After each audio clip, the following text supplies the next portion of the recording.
Wala akong pakialam sa kanya, ma. Isang obligasyon lang siya na kailangan kong tapusin.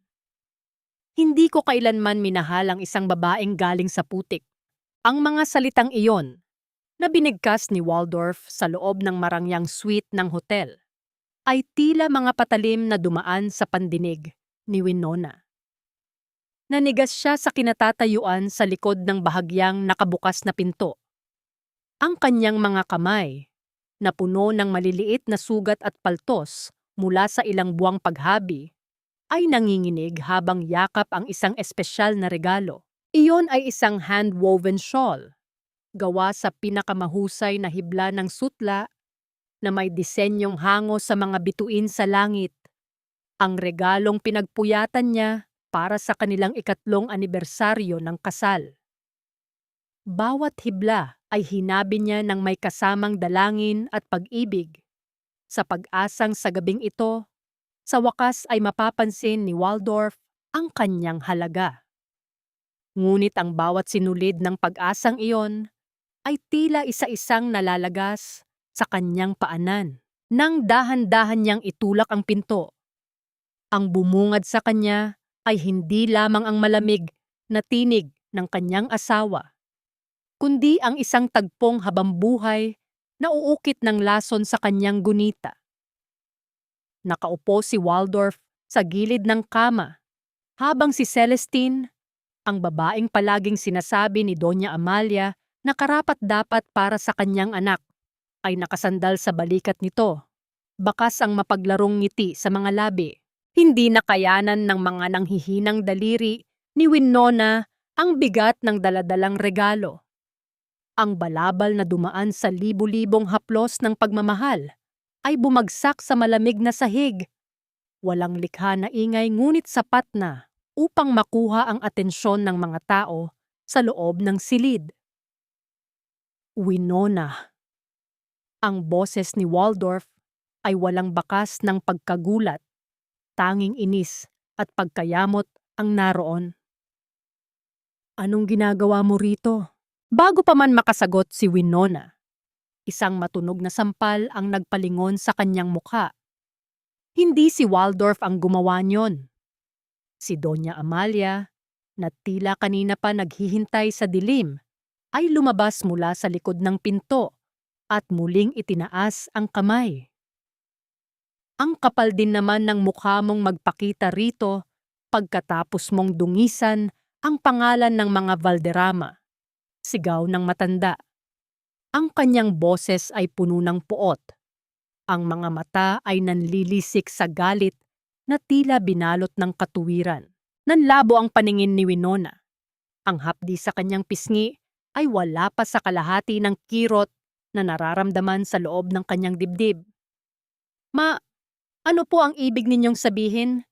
Nagpunta ako rito para sa anibersaryo namin ni Waldorf. Anibersaryo? O para itago ang kalantaryan mo? Inihagis ni Doña Amalia ang isang makapal na envelope sa paanan ni Winona.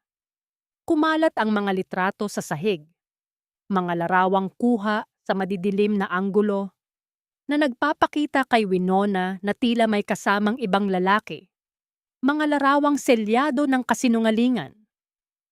At huwag mo akong tawaging ma. Simula sa oras na ito, wala ka ng puwang sa pamilyang ito. Narito ang mga dokumento. Pirmahan mo ang leon at ang pag-amin na ninakawan mo ang kumpanya.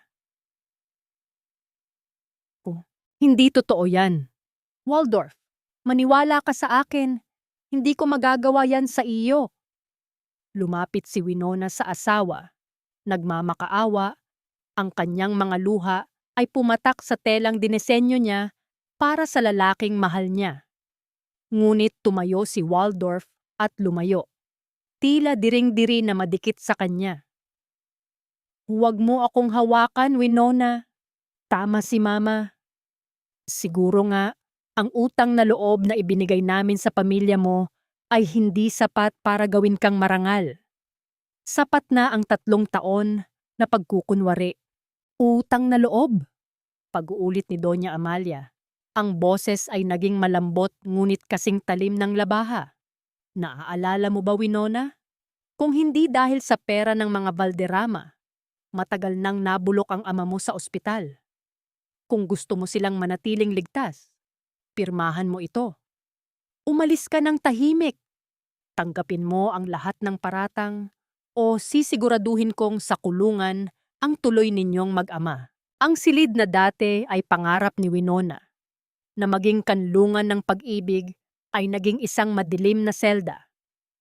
Ang bawat hininga niya ay tila may kasamang bubog. Ang katahimikan ni Waldorf ay ang pinakamasakit na parusa. Sa gitna ng kanyang pagkasira, naramdaman ni Winona ang isang kakaibang pintig sa kanyang puson. Isang munting buhay na tila sumasabay sa kanyang pighati. Dahan-dahan niyang kinuha ang panulat. Ang bawat dulo ng kanyang pirma ay tila paglaslas sa sarili niyang leeg. Pagkatapos tumayo siya ng tuwid, kahit na ang kanyang buong mundo ay gumuguho na. Hindi na siya tumingin kay Waldorf. Hindi na siya tumingin sa balabal na ngayon ay tinatapakan na ni Celestine. Lumabas siya ng hotel sa gitna ng malakas na ulan. Ang lamig ng bawat patak ng tubig ay humahalo sa kanyang mainit na luha. Habang naglalakad siya sa madilim na kalsada, walang ibang kasama kundi ang sakit at ang lihim na buhay sa kanyang sinapupunan. Isang tanong ang paulit-ulit na bumubulong sa kanyang isipan. Hanggang kailan kailangang bayaran ang isang utang na loob kung ang kapalit na nito ay ang sarili mong kaluluwa? Hindi ko inakala na ang lugar na pinangarap kong iwanan ay siya palang magiging tanging silong ko sa gitna ng unos na sumira sa aking buhay. Ang bawat hakbang ko sa maputik na eskinita ng tondo ay tila paglubog ng aking dangal sa lupa, mabigat at puno ng pait. Ang amoy ng basang basura at singaw ng mainit na kalsada ay sumalubong sa akin. Malayo sa bango ng mga mamahaling pabango at malinis na pasilyo ng mansyong Valderrama na tinawag kong tahanan sa loob ng 3 taon. Tumigil ako sa harap ng isang maliit at luma na pintuang gawa sa pinagtagpi-tagping plywood. Ito ang bahay kung saan ako lumaki. Ang dampa na pilit kong itinaguyod noon bago ako naging Mrs. Valderrama. Sa kislap ng kidlat sa malayo, nakita ko ang sarili kong refleksyon sa isang basag na salamin sa labas ng bahay. Gusot ang damit, basa ng ulan, at may bakas pa ng pulang marka sa aking pisngi. Ang dating prinsesa ng korporasyon ay isa na ngayong ligaw na kaluluwa sa dilim. Winona, anak, ikaw ba yan? Ang boses na iyon ay galing kay Aling Ising, ang matagal na naming kapitbahay na parang pangalawang ina ko na rin. Lumabas siya mula sa katabing barong-barong, may hawak na kupas na kumot. Nang makita niya ang aking kalagayan, agad siyang lumapit at niyakap ako ng mahigpit. Ang init ng kanyang yakap ay tila unti-unting tumutunaw sa yelo sa aking puso. Aling Ising. Iyon lang ang tanging salitang lumabas sa aking bibig bago ako tuluyang humagulgol sa kanyang balikat. Walang tanong, walang panghuhusga. Tanging ang tunog lamang ng pagtulo ng ulan mula sa mga butas na yero ang sumasabay sa aking mga hikbi. Dinala ako ni Aling Ising sa loob at pinaupo sa isang lumang bangko. Pinilit niya akong pakainin ng mainit na lugaw, kahit na tila may nakabara sa aking lalamunan. Doon, sa ilalim ng malamlam na ilaw ng isang bumbilya, tiningnan ko ang aking mga kamay. Wala na ang aking wedding ring. Naalala ko ang sandali bago ako lumisan sa hotel, kung paano ko iyon iniwan sa tabi ng nasirang balabal. Isang piraso ng ginto na wala ng halaga dahil ang pangakong dala nito ay naging abo na. Huwag kang mag-alala, anak. Nandito na ang tatay mo sa loob. Natutulog na siya matapos uminom ng huling piraso ng kanyang gamot. Bulong ni Aling Ising habang hinahaplos ang aking buhok. Ang balitang iyon ay tila isang malamig na tubig na ibinuhos sa akin. Ang gamot ni tatay. Ang dahilan kung bakit ako naging alipin ng mga Valderrama. Nang sumunod na umaga, ang sikat ng araw ay hindi nagdala ng ligaya, kundi ang malupit na katotohanan ng kahirapan.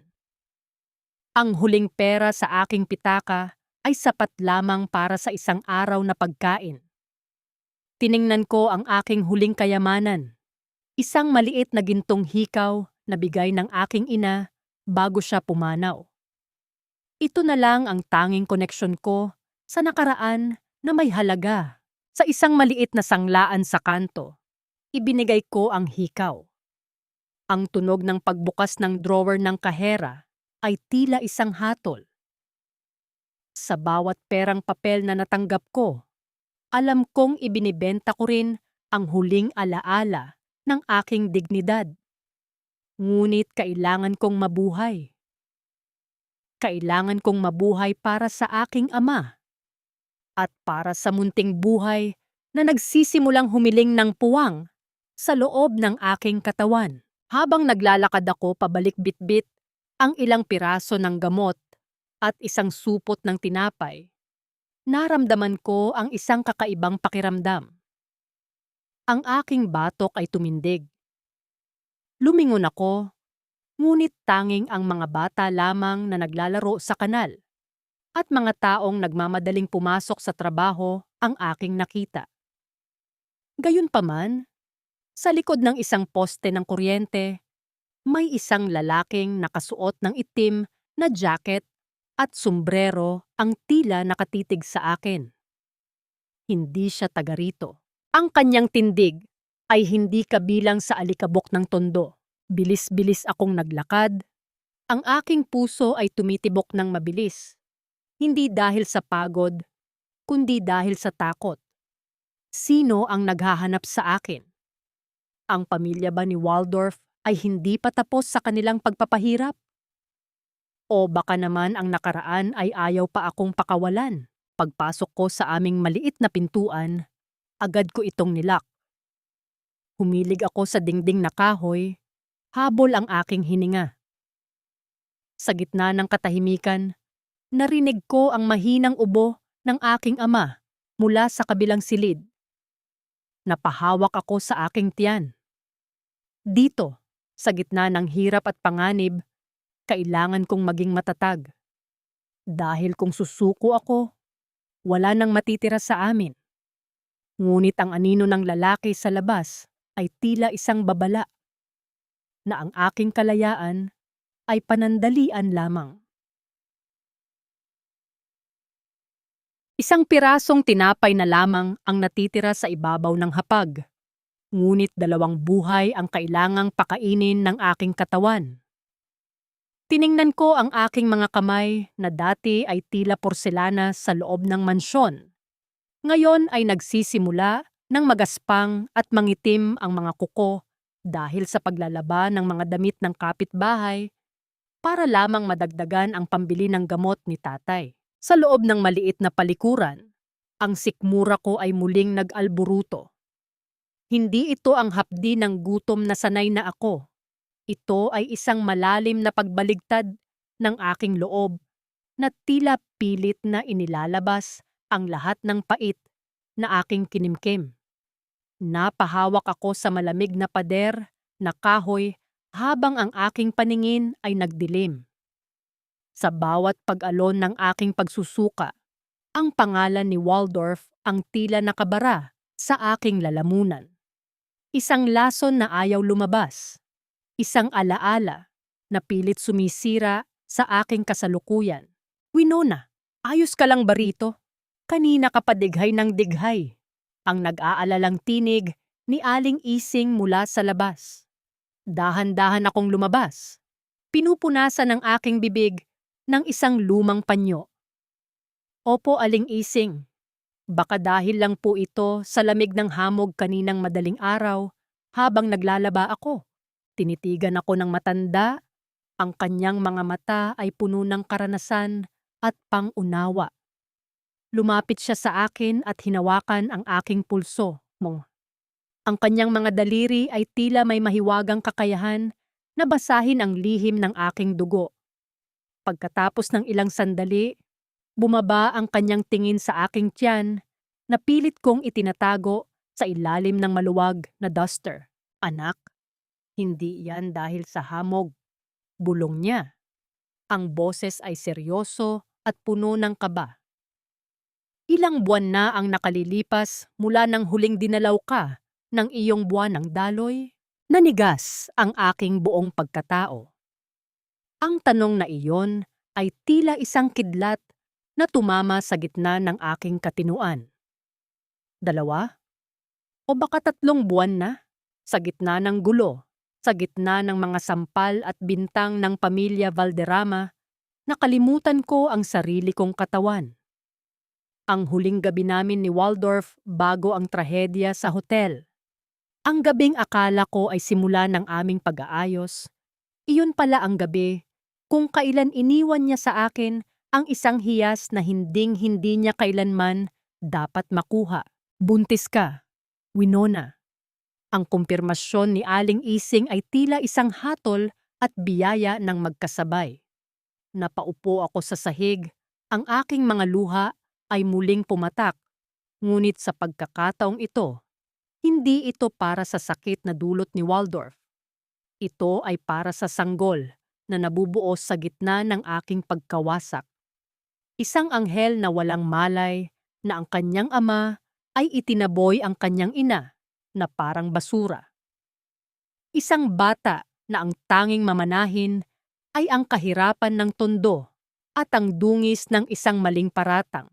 Paano ko siya palalakihin, Aling Ising? Wala akong pera, wala akong dangal sa mata ng mundo. Ang aking hikbi ay tila nagpapakalog sa aming maliit na dampa. Mayroon kang dangal dahil alam ng Diyos na wala kang kasalanan. Mariing sagot ni Aling Ising. At ang batang yan, siya ang magiging lakas mo. Huwag mong iisiping pabigat siya.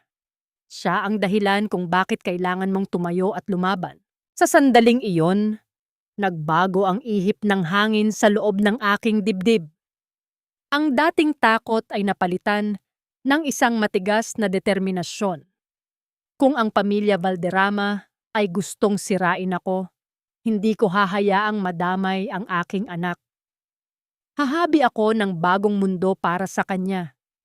Kahit na ang gamitin kong sinulid ay ang sarili kong mga ugat at dugo. Ngunit ang aking panata ay agad na nayanig nang marinig ang tunog ng isang sasakyang tumigil sa tapat ng aming pintuan. Ang ingay ng makina ay tila isang babala. Isang lalaking nakasuot ng barong ang bumaba. May bitbit na isang itim na folder. Ang bawat hakbang niya sa aming hagdang gawa sa kawayan ay lumilikha ng tunog na tila bawat isa ay isang paghampas sa aking kaba. Winona Valderrama? Tanong ng lalaki. Ang boses ay malamig at walang emosyon. Dala ko ang sulat mula sa legal counsel ng pamilya Valderrama. Nanginginig ang aking kamay nang tanggapin ang sobre. Pagbukas ko, ang mga salitang nakasulat sa Ingles ay tila mga tuka ng buwitre na kumakain sa aking laman. Demand letter para sa pinsala sa reputasyon ng kumpanya at ang banta ng kasong sibil kung hindi ko ibabalik ang ninakaw kong pera. Ang perang kailanman ay hindi ko naman nakita. At sa dulo, ang pinakamasakit na bahagi, isang babala na anuman ang aking pag-aari, kabilang ang aking pangalan, ay maaari nilang bawiin. Napahawak ako sa aking tiyan. Ang lihim sa aking sinapupunan ay hindi pa man naisisilang, ay hinahabol na ng kamay ng mga mapang-api. Paano ko mapoprotektahan ang aking anak kung ang kalaban ko ay ang mga taong may hawak ng batas at yaman? Huwag mo nang sayangin ang laway mo sa pagbanggit ng pangalang iyon, Waldorf. Ang babaeng iyon ay isang masamang panaginip na dapat mo nang kalimutan. Ang boses ni Doña Amalia ay kasing talim ng bubog habang pumasok siya sa loob ng opisina. ng kanyang anak. Natagpuan niya si Waldorf na nakatitig sa malawak na tanawin ng lungsod mula sa kanyang bintana habang hawak ang isang baso ng alak.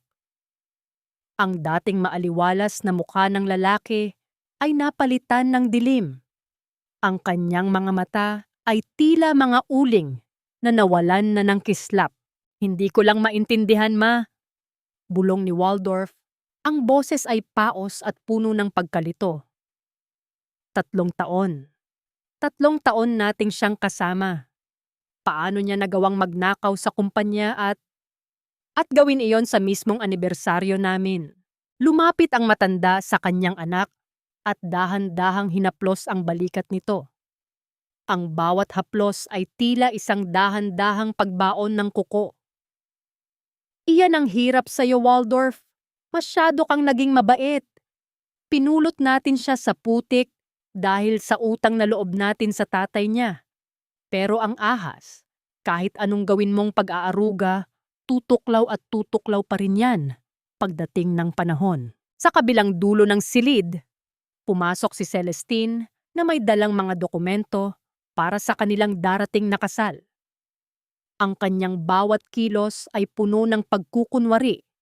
Bawat ngiti ay tila isang maskara ng pagtatagumpay. Waldorf, darling, huwag mo nang isipin ang mga bagay na nakakasira ng mood mo. Look, kailangan na nating pirmahan ang listahan para sa caterer. Gusto ko ay ang pinakamahal at pinaka-eksklusibong pagkain para sa ating big day. Tumingin si Waldorf kay Celestine, ngunit wala siyang maramdamang anumang kislap. Ang tanging naroon ay ang imahe ni Winona na umiiyak sa gitna ng ulan sa labas ng hotel. Isang imaheng pilit na binubura ng kanyang galit. Gawin mo ang gusto mo, Celestine. Wala akong pakialam sa party na yan. Huwag kang ganyan, anak, muling singit ni Doña Amalia. Kailangan nating ipakita sa buong mundo na ang mga Valderrama ay hindi natitinag ng isang hamak na manloloko. Ipakita natin sa lahat na mas karapat dapat si Celestine sa tabi mo. Hindi na nakayanan ni Waldorf ang bigat ng hangin sa loob ng opisina. Kinuha niya ang kanyang jacket at lumabas ng walang paalam. Ang tunog ng pagbukas at pagsasara ng pinto ay tila isang buntong hininga ng pagod. Nagmaneho siya ng walang patutunguhan. Pilit na tinatakasan ang amoy ng pabango nina Celestine at ng kanyang ina na tila sumasakal sa kanya. Napunta ang kanyang sasakyan sa isang mataong bahagi ng lungsod, malapit sa isang lumang tiangge. Marahil ay dahil sa pagnanais na makakita ng ibang mundo. Bumaba siya at naglakad sa gitna ng siksikan ng mga tao. Ang amoy ng usok, ang ingay ng mga nagtitinda, at ang init ng araw ay tila mga sampal na gumigising sa kanya. Huminto siya sa harap ng isang maliit na stall na nagbebenta ng mga telang gawa sa kamay. Isang partikular na disenyo ang kumuha ng kanyang pansin. Iyon ay isang piraso ng tela na may disenyong hango sa mga bituin. Isang disenyo na tanging isang tao lamang ang alam niyang gumagawa. Ang habi ng mga bituin, dahan-dahan niyang hinawakan ang tela. Ang bawat hibla, ang bawat dulo ng sinulid ay tila pamilyar sa kanyang mga daliri. Saan ninyo nakuha ang disenyong ito? Tanong niya sa tindera. Ang kanyang boses ay nanginginig sa kaba. Ah, iyan po ba? Gawa po iyan ng isang mahusay na manghahabi mula sa tondo, sabi nila. Bawat tahiraw po niyan ay may kasamang luha, kaya ganyan kaganda ang kislap, sagot ng tindera habang inaayos ang mga paninda.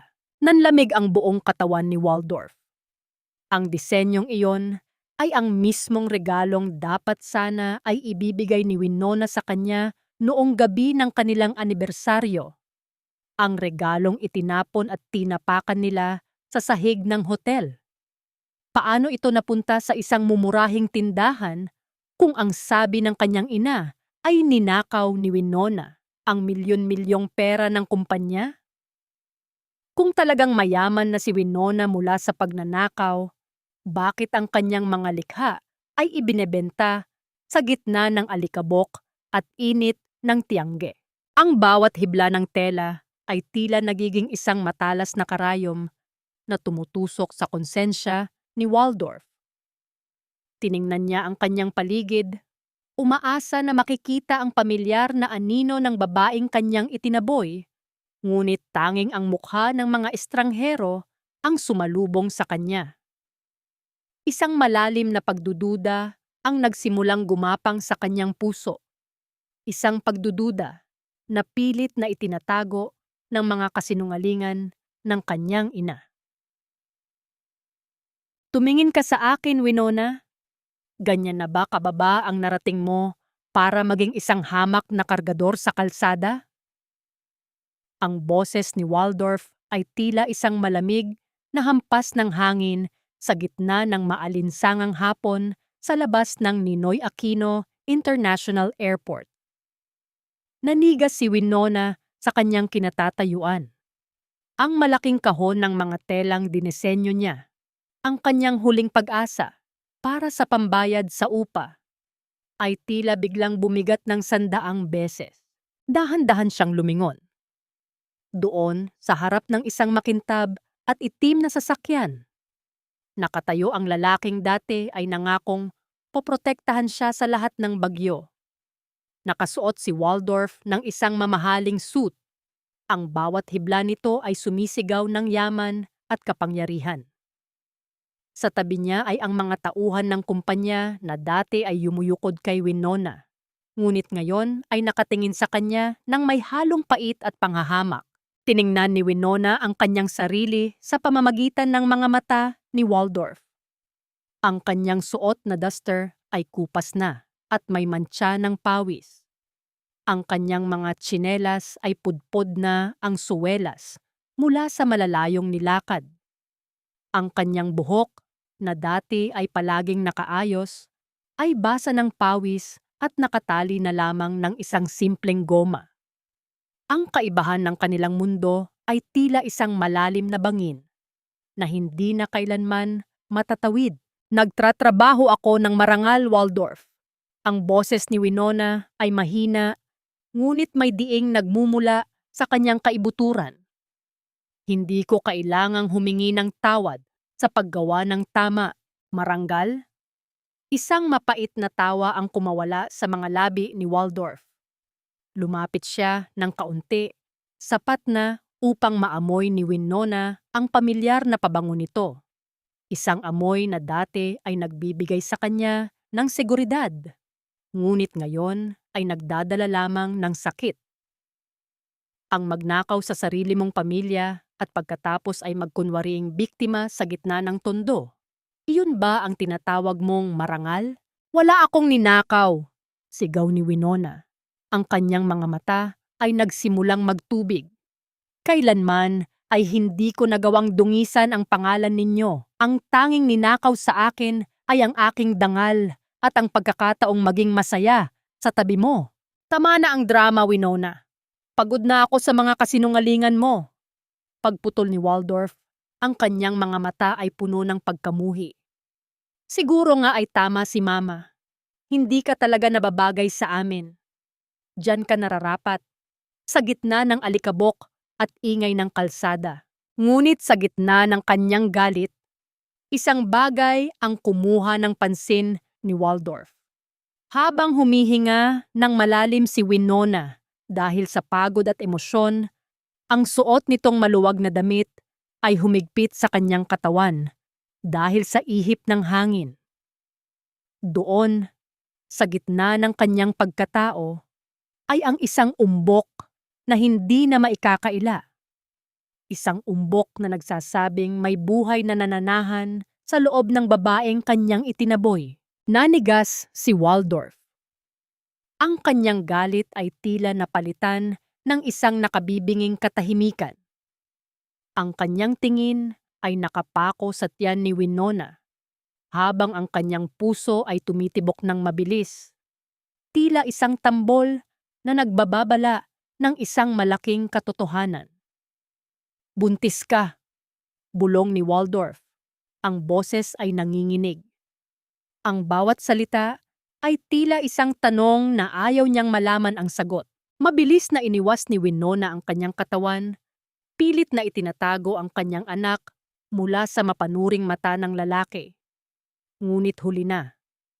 Ang sekretong 3 buwan niyang iniingatan ay nakalantad na sa harap ng mundong sumira sa kanya. Ilang buwan na, Winona? Tanong muli ni Waldorf. Ang kanyang tono ay naging otoridad at puno ng pagdududa. Ilang buwan na ang nakalilipas mula nang iwan mo ang hotel na iyon? Hindi sumagot si Winona. Pinilit niyang buhatin muli ang kahon, kahit na ang kanyang mga binti ay tila gawa sa jelo. Ang bawat pintig ng kanyang puso ay tila isang pagsusumamo sa kanyang anak. Huwag kang matakot, anak. Hindi kita hahayaang makuha nila. Sagutin mo ako! Sigaw ni Waldorf. Hinawakan niya ang braso ni Winona ng mahigpit. Sino ang ama niyan? Ang lalaking kasama mo sa hotel? Ang lalaking ipinalit mo sa akin? Ang tanong na iyon ay tila isang huling sampal na bumasag sa huling piraso ng pag-asa ni Winona. Tumingin siya ng diretso sa mga mata ni Waldorf. Mga matang dati ay pinagkatiwalaan niya ng kanyang buhay. Ang sakit, ang pait, at ang lahat ng pighati ng mga nakaraang buwan ay nagtipon-tipon sa kanyang lalamunan. Ako, Oine. Ang ama nito, isang mapait at malungkot na ngiti ang sumilay sa mga labi ni Winona, habang ang isang malaking butil ng luha ay pumatak sa kanyang pisngi. Ang ama ng batang ito ay namatay na sa puso ko noong gabing iwanan niya ako sa ulan.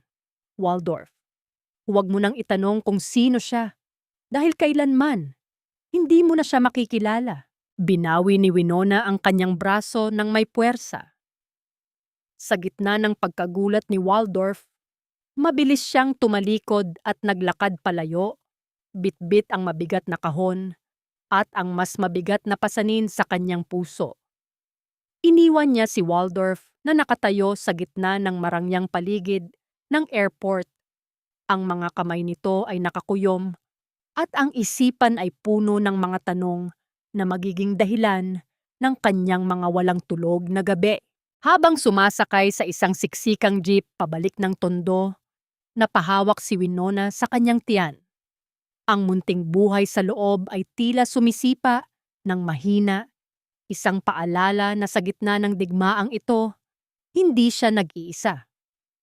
Ngunit ang anino ni Waldorf ay tila isang madilim na ulap na sumusunod sa kanya. Isang ulap na nagbabadyang magdala ng isa pang malakas na bagyo. Ilang beses ko bang sasabihin sa iyo, Waldorf? Ang mga Valderrama ay hindi nililingon ang basurang itinapon na. Look at these designs, darling. Mas bagay ito sa image natin. Ang boses ni Celestine ay parang huni ng ibong pilit na nagpapakitang gilas, habang iwinawagayway ang mga katalog ng mamahaling wedding gown sa harap ni Waldorf. Ngunit ang lalaki ay tila isang estatwang bato sa loob ng kanilang malawak na sala. Ang bawat kislap ng chandelier sa mansyon ay tila nanunukso sa dilim na namuo sa kanyang isipan mula nang magtagpo ang kanilang mga landas ni Winona sa airport. Ma'am, may itinatago ba kayo sa akin? Biglang tanong ni Waldorf. Binaliwala ang mga sinasabi ni Celestine. Tumingin siya ng matalim kay Doña Amalia na noon ay marangyang nakaupo habang humihigop ng tsaa. Bahagyang natigilan ang matanda, ngunit mabilis ding bumalik ang kanyang mapagmalaking anyo. What are you talking about, Waldorf? Spend your energy on the merger, not on some nonsense questions. Nakita ko siya, ma. Nakita ko si Winona, mariing dagdag ni Waldorf. At hindi siya mukhang babaeng nagpakasasa sa ninakaw na pera.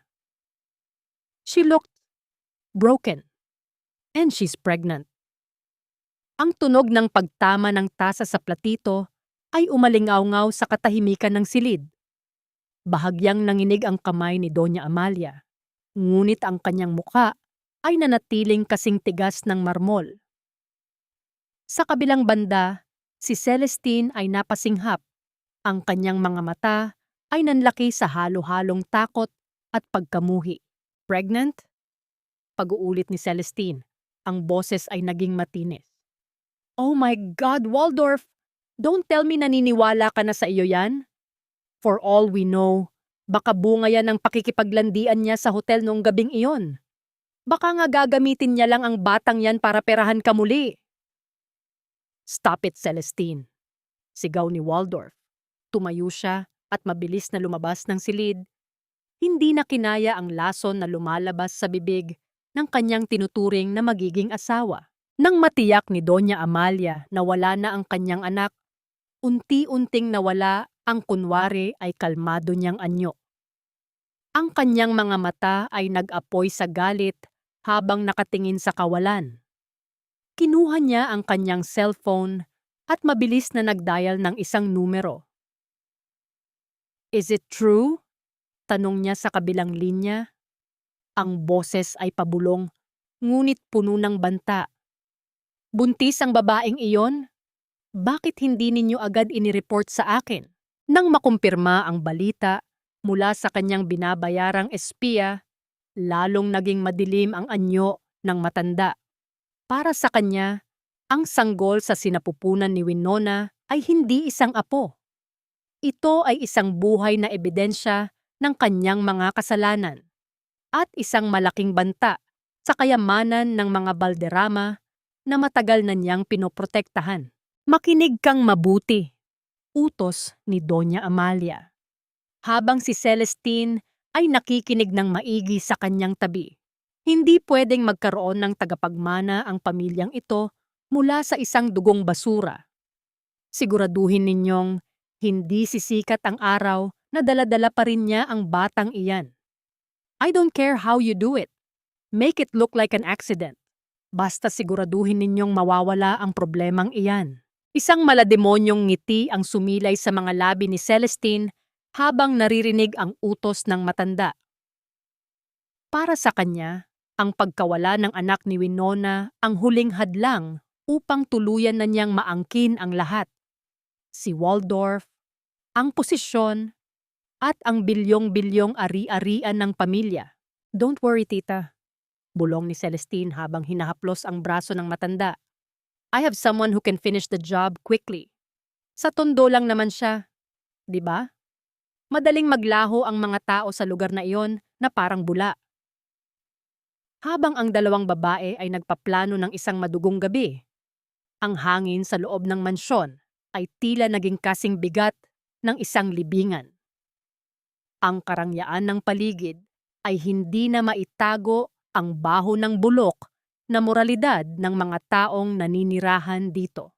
Samantala, sa isang malayong bahagi ng lungsod, isang itim na van ang dahan-dahang pumasok sa masisikip na kalsada ng tondo. Ang mga ilaw nito ay nakapatay. Tila isang mandaragit na naghahanap ng kanyang biktima sa ilalim ng kadiliman.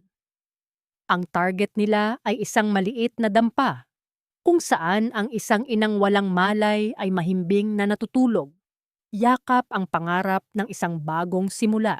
Mamatay ka na, kasama ng anak mong malas. Ang sigaw na iyon mula sa loob ng humahagibis na itim na sasakyan ay tila isang hatol ng kamatayan na bumasag sa katahimikan ng gabi sa tondo. Nanlaki ang mga mata ni Winona habang ang nakasisilaw na ilaw ng van ay tila lalamunin na ang kanyang buong pagkatao. Nakatayo siya sa gitna ng kalsada, bitbit ang huling gamot ng kanyang ama, at ang kanyang mga binti ay tila naging semento sa tindi ng takot. Sa sandaling iyon, ang tanging naisip niya ay ang munting buhay sa kanyang sinapupunan. Ang anghel na hindi pa man nasisilayan ang liwanag ay pilit na pinatitigil ang pagtibok ng puso. Ngunit bago pa man tumama ang bakal ng sasakyan sa kanyang marupok na katawan, isang pares ng matitigas na braso ang biglang yumakap sa kanya at humila sa kanya patungo sa gilid, sa gitna ng mga nagtumbahang basurahan. Ang pag-irit ng mga gulong sa semento ay lumikha ng isang nakabibinging tunog na tila isang hiyaw ng demonyong nabigo sa kanyang biktima. Mabilis na humarurot palayo ang van. Iniwan ang usok at ang amoy ng sunog na goma na humahalo sa alikabok ng kalsada. Miss, okay ka lang ba? Huwag kang pipikit. Huminga ka ng malalim. Ang boses na iyon ay baritono, puno ng awtoridad, ngunit may bahid ng matinding pag-aalala. Dahan-dahang idinilat ni Winona ang kanyang mga mata. Ang bumungad sa kanya ay ang muka ng isang lalaki na may malalim na mga mata at malinis na anyo. Isang anyo na tila hindi nababagay sa madilim na sulok na yon ng Maynila. Siya si Dr. Manuel, ang doktor na nagpapatakbo ng isang maliit na charity clinic sa dulo ng kalsada. Ang anak ko! Ang tanging naibulalas ni Winona bago siya tuluyang mawalan ng lakas. Ang kanyang kamay ay mahigpit na nakakapit sa kanyang tiyan. Tila ba iyon ang tanging angkla niya sa mundo? Huwag kang mag-alala. Ligtas kayo. Dahan-dahan lang, sabi ni Manuel. Habang maingat siyang binuhat, tila ba isa siyang mamahaling porselana na maaaring mabasag sa kaunting pagkakamali. Dinala ni Manuel si Winona sa loob ng kanyang maliit ngunit malinis na klinika. Ang amoy ng alkohol at gamot ay tila naging isang banal na pabango na nagbigay ng panandaliang kapayapaan sa naguguluhang isipan ni Winona. Habang sinusuri ni Manuel ang kanyang vital signs, hindi mapigilan ng doktor na mapatitig sa mukha ng babaeng nasa kanyang harap. Pamilyar ang mukhang ito. Ito ang babaeng nasa mga headline noong nakaraang mga buwan. Ang itinaboy na asawa ng mga Valderrama. Winona Valderrama, ikaw nga, bulong ni Manuel sa kanyang sarili, habang inaayos ang swero sa braso nito. Hindi siya naniniwala sa mga balita. Bilang isang doktor, mas marunong siyang magbasa ng mga mata kaysa sa mga tabloid. At ang mga mata ni Winona, kahit nakapikit, ay nagsasalaysay ng isang kwento ng kawalang sala at matinding pighati. Nang magising si Winona makalipas ang ilang oras, ang liwanag ng klinika ay tila isang mainit na yakap. Nakita niya si Manuel na nakaupo sa tabi ng isang computer, seryosong nagbabasa ng ilang mga file. Doc, salamat po, mahinang sabi ni Winona. Lumapit si Manuel at ngumiti ng tapat, isang ngiting walang halong panghuhusga. Trabaho ko yon, Winona. At huwag kang mag-alala, ang baby mo, napakatapang niya. Maayos ang tibok ng puso niya. Gumalaw ang mga labi ni Winona sa isang pasasalamat na hindi mabigkas ng salita. Ngunit ang sumunod na sinabi ni Manuel ang tila nagpatigil sa takbo ng oras sa loob ng silid. Winona, natingnan ko ang mga luma mong medical records mula sa ospital na pinagdalhan sa inyo noong gabi ng insidente sa hotel. Mayroong hindi tugma, sabi ni Manuel. Ang kanyang boses ay naging seryoso. Ang toxicological report na inilabas sa media ay nagsasabing may nakuhang labis na dosis ng pampasigla sa katawan ni Waldorf. Ngunit sa raw data na nakita ko, ang substance na nakuha sa kanya ay hindi pampasigla, kundi isang uri ng malakas na pampatulog na may halong hallucinogen. Isang gamot na ginagamit para mawalan ng malay ang isang tao at maging sunod-sunuran.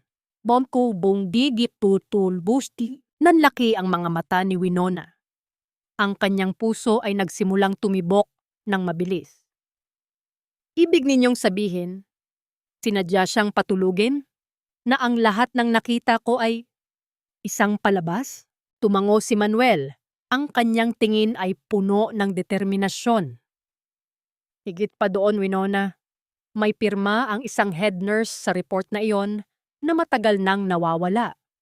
May nagmamanipula sa katotohanan mula pa noong simula.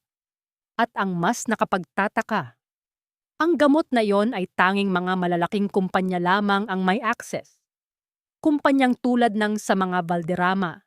Ang bawat salita ni Manuel ay tila isang piraso ng puzzle na unti-unting bumubuo sa isang nakapangingilabot na larawan.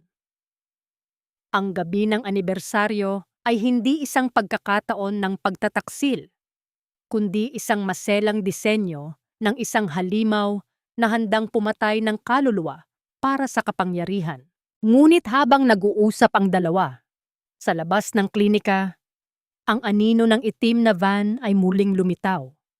Ang mga ilaw nito ay muling nakapatay, naghihintay sa tamang sandali upang tapusin ang sinimulan. Sa loob ng klinika, hawak ni Manuel ang isang folder na naglalaman ng ebidensyang maaaring magpabagsak sa isang kaharian. Ngunit ang tanong ay, aabutin ba sila ng bukas bago ito malaman ng mundo? Lugin ang lahat. Siguraduhing walang matitira kahit isang hibla ng basurang yan. Ang utos na iyon ay tila kulog na galing sa impyerno, bumasag sa payapang pag-ikot ng lumang makina ni Winona. Hindi pa man siya lubos na nakaka-recover mula sa nangyari sa klinika ni Dr. Manuel, pinilit niyang bumalik sa kanyang munting talyer sa tondo. Hawak niya ang isang pirasong puting tela, tinitahi ang maliliit na damit para sa kanyang anak, ang tanging paraan niya upang hindi malunod sa takot. Ngunit ang bawat tahi ay tila pinutol ng marahas na pagpasok ng 4 na lalaking nakaitim. Ang kanilang mga mukha ay tila mga maskara ng kalupitan. Hinablot ng isa sa mga lalaki ang telang hawak ni Winona. Sa isang iglap, ang munting pangarap na kanyang hinahabi ay pinunit sa harap ng kanyang mga mata. Ang tunog ng pagkapunit ng tela ay tila isang hiyaw ng isang naghihingalo, habang ang mga piraso nito ay naglaho sa hangin at bumagsak sa maruming sahig. Huwag! Pakiusap! Huwag ninyong sirain ang makina ko! Pagsusumamo ni Winona, pilit niyang niyayakap ang kanyang lumang sewing machine. Ang tanging pamana ng kanyang ina, ang tanging sandigan ng kanilang sikmura. Ngunit walang awa ang mga kamay ng kasamaan. Isang malakas na tadyak ang tumama sa paa ng makina, dahilan upang tumumba ito at bumagsak sa semento. Ang pagkalatog ng bakal sa sahig ay umaling-awngaw sa buong dampa, tila isang huling tibok ng puso na napatid. Hindi pa sila nakontento.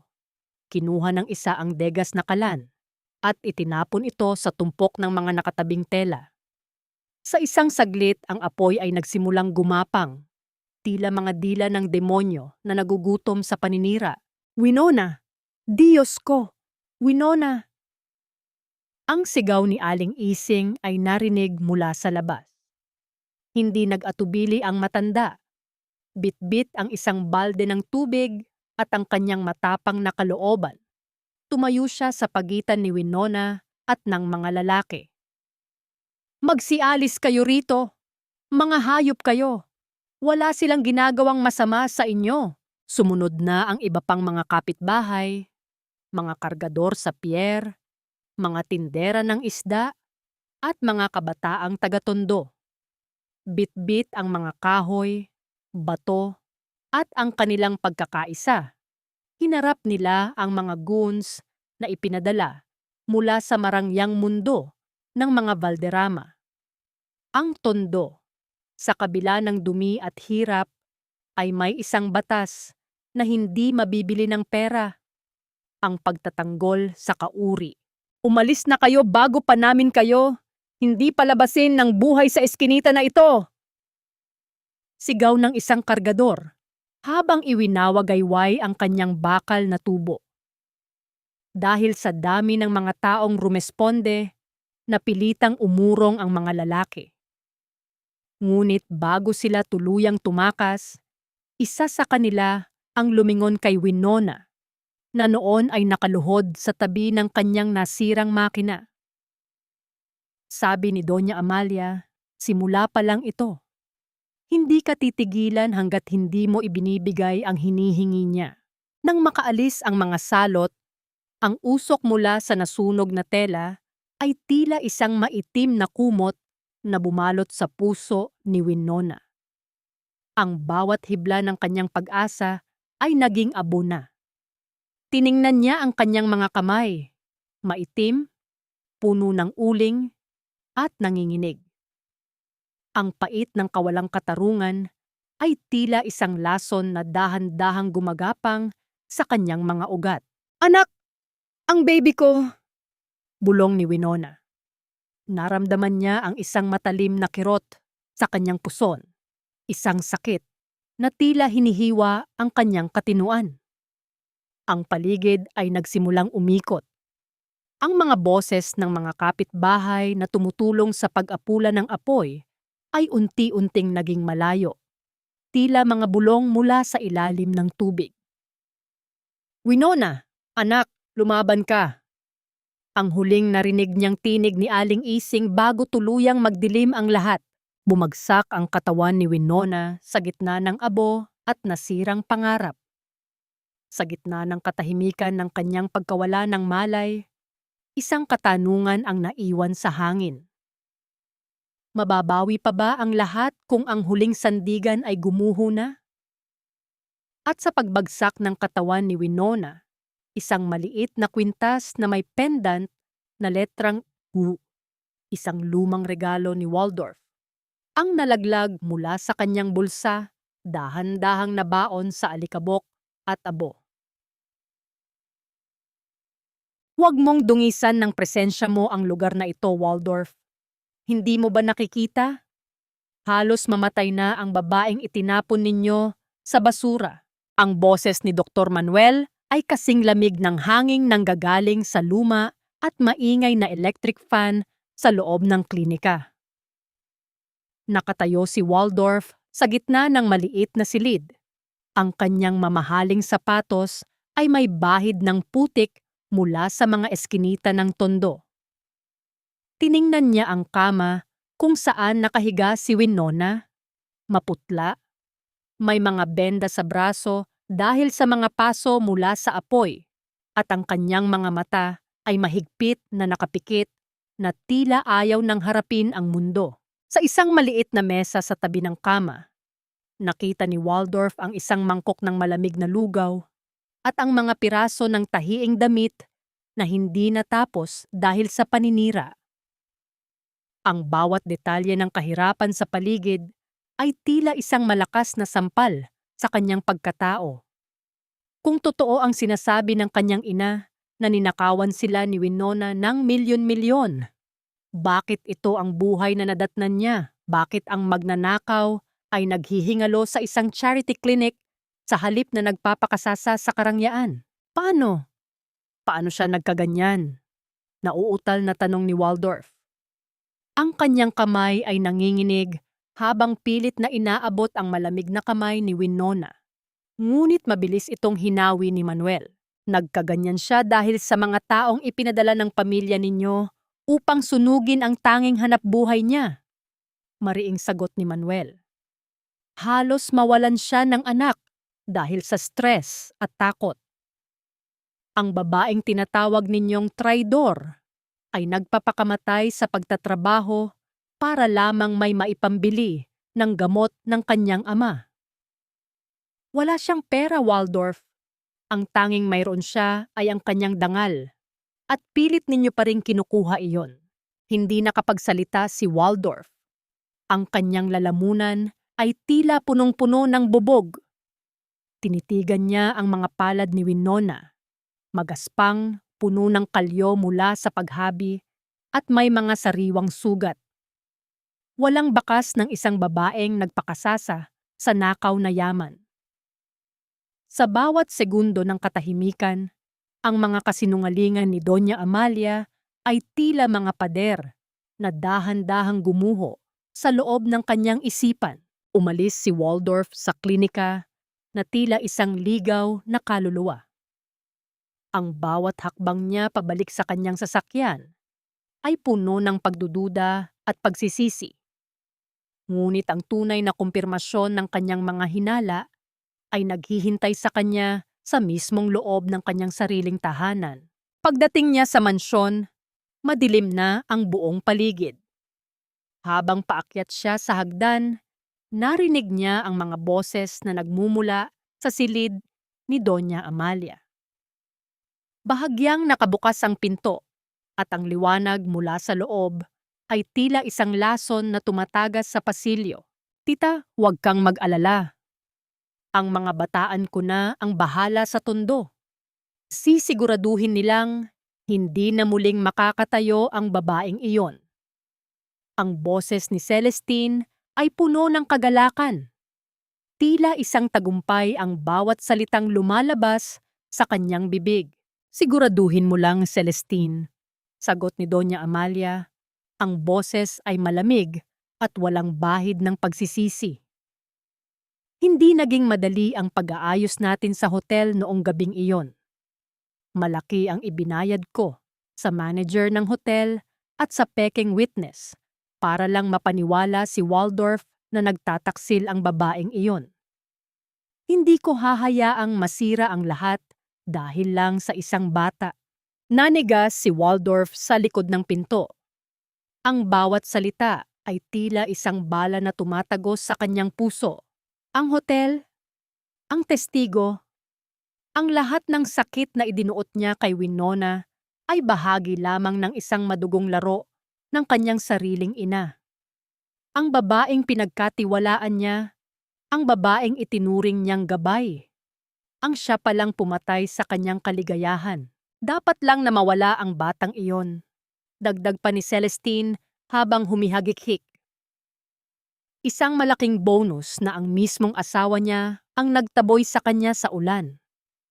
Waldorf is so easy to manipulate when it comes to his ego. Ang galit na naramdaman ni Waldorf ay higit pa sa anumang apoy na sumunog sa talyer ni Winona. Ang kanyang mga kamao ay nakakuyom hanggang sa bumaon ang kanyang mga kuko sa kanyang palad. Ngunit sa halip na sumigaw at sumugod, nanatili siyang tahimik sa dilim. Isang nakapangingilabot na katahimikan ang bumalot sa kanya.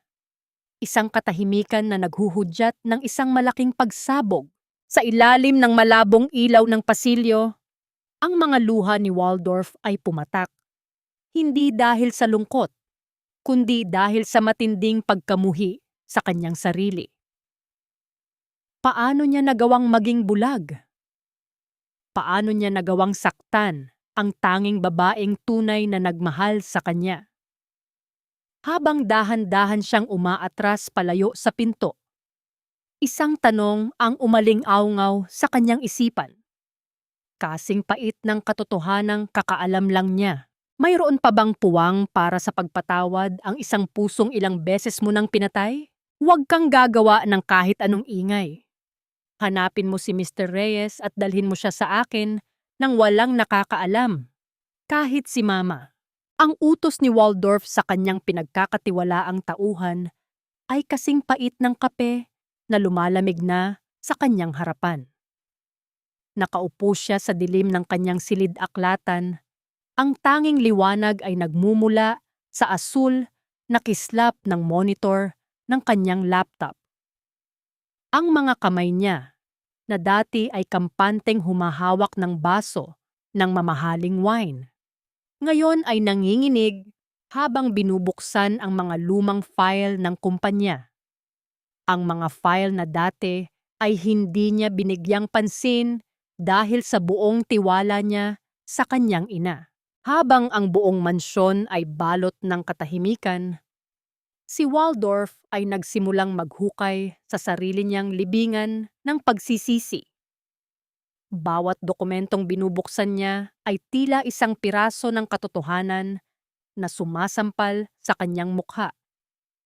Nakita niya ang mga kakaibang transaksyon, ang mga paglipat ng pondo na walang malinaw na destinasyon, at ang mga pirma ni Celestine na nakatago sa ilalim ng mga pangalan ng mga pekeng kumpanya. Ngunit ang pinakamasakit ay ang makitang ang pangalan ni Winona ang ginamit na authorized signatory sa mga dokumentong ito noong panahong wala itong kaalam-alam at abala lamang sa pag-aalaga sa kanyang may sakit na ama. Ang tunog ng pag-ikot ng bentilador sa kisem ay tila isang mapang-asar na tawa sa pandinig ni Waldorf.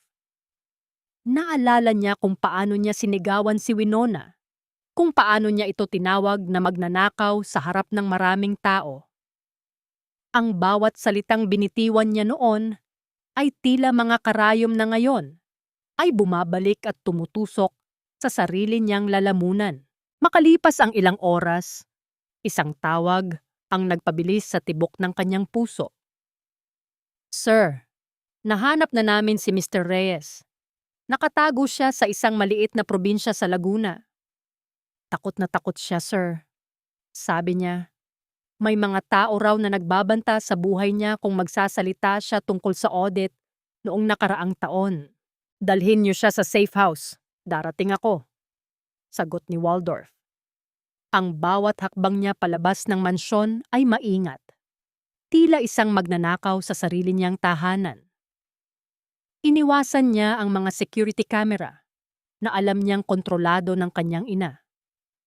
Ang bawat pagtapak niya sa marmol na sahig ay tila pagtapak sa manipis na yelo na anumang oras ay maaaring mabasag. Sa loob ng isang madilim at lumang bodega sa labas ng lungsod, hinarap ni Waldorf ang dating accountant ng pamilya. Si Mr. Reyes ay mukhang tumanda ng 10 taon. Ang kanyang mga mata ay malalim at ang kanyang katawan ay payat na payat. Sa sandaling makita niya si Waldorf, ang takot sa kanyang muka ay napalitan ng isang desperadong pagnanais na linisin ang kanyang konsensya. Sir Waldorf, patawarin niyo ako. Wala akong nagawa." Ang boses ni Mr. Reyes ay nanginginig, tila isang dahong natutuyo. Si Doña Amalia at si Miss Celestine. Sila ang nag-utos sa akin na ayusin ang mga libro. Binantaan nila ang pamilya ko. Ang lahat ng ibintang nila kay Ma'am Winona. Lahat yon ay gawa-gawa lang. Si Miss Celestine ang tunay na kumuha ng pera para bayaran ang mga utang ng pamilya niya sa sugal. Ang pag-amin na yon ay tila isang malakas na pagsabog sa pandinig ni Waldorf. Napahawak siya sa pader upang hindi matumba. Ang bawat hibla ng kanyang pagkatao ay tila naggigigil sa galit at pighati. Ang hotel, ang lalaking kasama ni Winona sa mga litrato, sino siya? Isang aktor lang yun, sir. Binayaran nila para pumasok sa kwarto habang tulog na tulog kayo dahil sa pinainom nilang gamot. Si Ma'am Winona naman, pinapunta nila doon sa maling impormasyon. Ang lahat ay isang malaking bitag. Paliwanag ni Mr. Reyes habang umiiyak. Kinuha ni Waldorf ang lahat ng mga dokumento at ang recorded statement ni Mr. Reyes. Ito na ang sandatang kailangan niya upang mabawi ang lahat. Ngunit sa gitna ng kanyang pag-asa, isang masamang balita ang dumating mula sa kanyang tauhan na nagbabantay sa hotel manager. Ang huling saksi na maaaring magpatunay sa sabwatan. "Sir, wala na po ang manager ng hotel. Kaninang madaling araw lang, may mga pulis na dumating at kinuha siya. Sabi nila, may kaso raw itong kinakaharap at dinala sa hindi malamang lugar. Mukhang naunahan tayo ng mama ninyo, sir." Ang pagkawala ng mahalagang saksi na iyon ay tila isang malamig na kamay na sumakal sa leeg ni Waldorf. Alam niyang nagsisimula ng kumilos si Doña Amalia upang burahin ang lahat ng bakas ng kanyang kasamaan. Habang nakatayo siya sa gitna ng dilim, naramdaman niya ang isang matinding pangamba. Hindi lamang ang katotohanan ang nasa panganib, kundi pati na rin ang buhay ni Winona at ng kanilang anak. Bumalik si Waldorf sa kanyang sasakyan. Ang kanyang isipan ay tila isang mabilis na pelikula ng mga plano at takot. Kailangan niyang kumilos ng mabilis bago pa tuluyang maglaho ang lahat ng ebidensya. Ngunit ang isang tanong ay nananatiling nakabitin sa hangin. Sapat na ba ang mga hawak niya upang gibain ang pader ng kasinungalingan na binuo ng sarili niyang dugo? At higit sa lahat, mapoprotektahan ba niya si Winona bago pa ito maabot ng mahabang kamay ng kanyang ina? Isang pirma lang, Winona, at makakalabas ka sa impyernong ito. Pero ang bata ay mananatili sa amin. Siya ay isang balderrama at hindi ko hahayaang lumaki siya sa gitna ng mga daga at basura. Ang boses ni Doña Amalia ay tila isang hatol ng kamatayan na umaling-awngaw sa loob ng maliit na klinik ni Dr. Manuel. Nakatayo ang matanda sa gitna ng silid. Ang kanyang marangyang itim na terno ay tila isang mantsa sa malinis ngunit simpleng kapaligiran. Sa kanyang tabi ay isang lalaking naka-Amerikana. Hawak ang isang makapal na folder na naglalaman ng mga dokumentong may kapangyarihang bumura sa kinabukasan ng isang ina. Dahan-dahang ibinaba ni Winona ang hawak niyang karayom at sinulid. Kasalukuyan niyang tinatahi ang isang maliit na sapin para sa higaan ng sanggol. Isang simpleng tela na kinuha niya mula sa mga tira-tirang piraso sa kanyang talyer. Ang bawat tahi niya ay puno ng pag-asa. Ngunit sa harap ng kanyang dating biyenan, ang lahat ng iyon ay tila naging marupok. Tiningnan niya ang puting sobre na inilapag ng abogado sa ibabaw ng kanyang kama. Isang tseke na may halagang sapat upang bilhin ang katahimikan ng isang buong barangay. Hindi ko ibebenta ang anak ko, Doña Amalia. Ang boses ni Winona ay mahina, ngunit kasing tigas ng bato. Maaaring nakuha ninyo ang lahat sa akin. Ang asawa ko, ang dangal ko, pati ang hanap buhay ko. Pero ang buhay na ito ay hindi sa inyo. Ito ay sa akin. Isang mapait na ngiti ang sumilay sa mga labi ng matanda. Lumapit siya ng kaunti, sapat na upang maamoy ni Winona ang mabangong halimuyak ng mamahaling pabango na tila sumasakal sa hanging nanatili sa silid. Huwag kang magmalinis, Winona. Tandaan mo kung sino ang nagbayad para sa huling hininga ng tatay mo.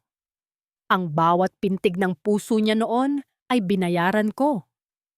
Utang na loob mo sa akin ang buhay ng pamilya mo.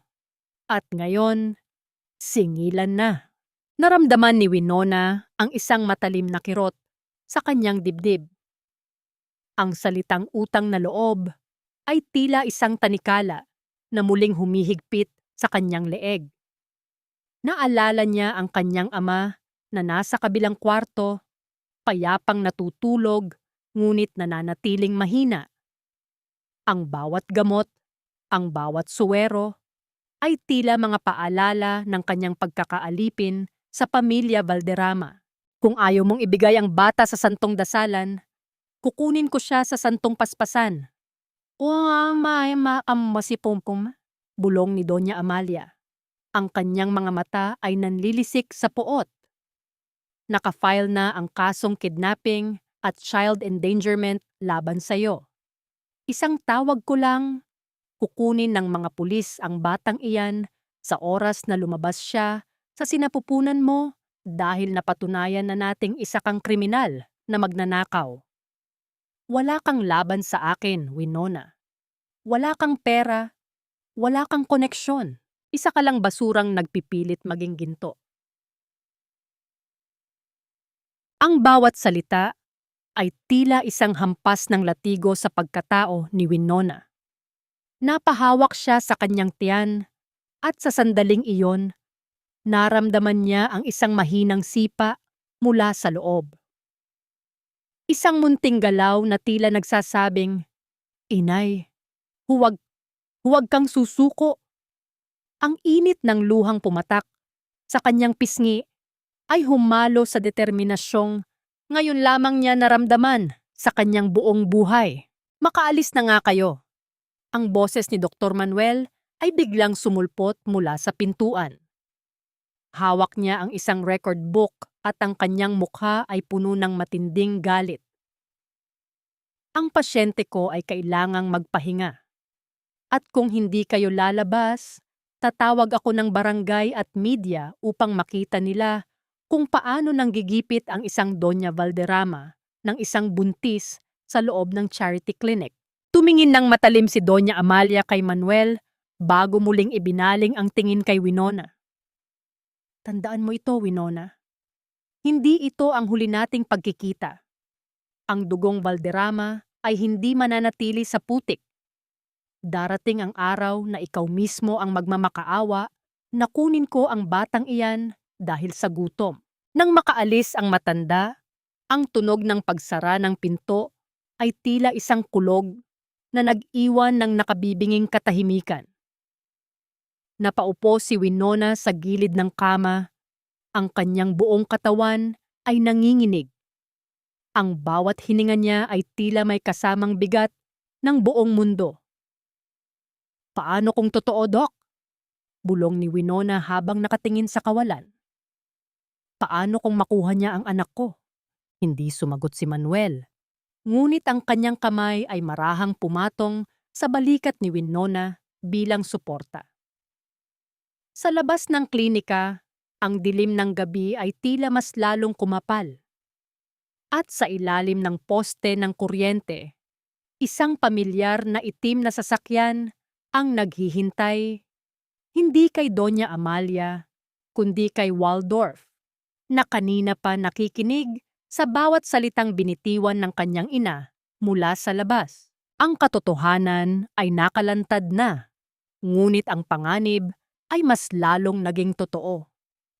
Isang katanungan ang naiwan sa isipan ni Winona habang yakap ang kanyang tiyan sa gitna ng kadiliman. Mayroon pa bang paraan upang maprotektahan ang isang anghel kung ang buong mundo ay nakahandang itakwil siya? Ang bawat haplos ni Winona sa kanyang tiyan ay tila isang panata ng katapatan sa gitna ng mundong puno ng pagkukunwari. Nakaupo siya sa isang luma at tumba-tumbang gawa sa kawayan sa likod ng klinika ni Dr. Manuel, kung saan ang tanging naririnig ay ang mahinang kaluskos ng mga dahon ng mangga at ang malayong ingay ng mga sasakyan sa kalsada. Ang kanyang mga kamay, na dati ay mabilis humabi ng mga pangarap, ngayon ay may mga bakas na ng peklat, mga sugat na nagsisilbing mapa ng kanyang pagtitiis. Bumukas ang pinto at lumabas si Dr. Manuel. Kasunod ang isang lalaking tila pasan ang buong daigdig sa kanyang mga balikat. Nanigas si Winona nang makilala ang mukha ni Mr. Reyes, ang dating accountant ng mga Valderrama na palaging yumuyukod sa kanya noon sa opisina. Ma'am Winona, patawarin niyo po ako. Ang boses ni Mr. Reyes ay nanginginig. Tila isang tuyong dahon na anumang oras ay tatangayin ng hangin. Lumapit siya at dahan-dahang inilapag sa ibabaw ng maliit na mesa ang isang itim na folder. Hindi ko na kaya ang bigat sa aking kalooban. Ang lahat ng ibinintang nila sa inyo tungkol sa nawawalang pera. Narito ang katotohanan. Ang bawat sentimong sinasabi nilang ninakaw ninyo ay napunta sa mga accounts ni Miss Celestine sa ibang bansa. Ginamit nila ang inyong pirma na ginaya lamang sa pamamagitan ng computer. Labay pa ibabobo makige. Tinitigan ni Winona ang mga dokumento. Ang bawat numero at lagda ay tila mga aninong nagsasalita. Isinisigaw ang kawalang katarungang dinanas niya. Bakit ngayon lang, Mr. Reyes? Bakit hinayaan ninyong mabulok ako sa hinala ng lahat? Dahil takot ako, ma'am. Umiiyak na sagot ng matanda. Pero nalaman ko ang ginawa nila sa talyer ninyo. Nalaman ko ang tangkang pagpatay sa inyo. Hindi na ito usapin ng pera, usapin na ito ng buhay. Narito rin ang mga kopya ng orihinal na toxicological report ni Sir Waldorf. Pinatutunayan nito na siya ay biktima ng sabwatan, hindi ng inyong kapabayaan. Hinawakan ni Dr. Manuel ang balikat ni Winona. Winona, sa susunod na linggo ay ang ika-50 anibersaryo ng Valderrama Corporation. Iyon ang pinakamalaking pagtitipon ng mga negosyante at media sa bansa. Iyon ang pagkakataon nating ilabas ang lahat ng ito. Hindi na tayo pwedeng magtago. Ang mga sugat mo, kailangan na nating gamitin ang mga ito bilang sandata. Nag-alinlangan si Winona.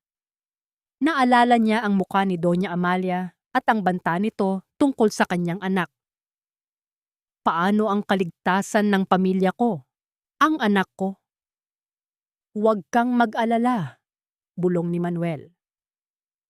May mga kaibigan ako sa media na handang sumuporta. At higit sa lahat, ang katotohanan ang magsisilbing kalasag mo. Hindi sila pwedeng gumalaw sa harap ng maraming tao.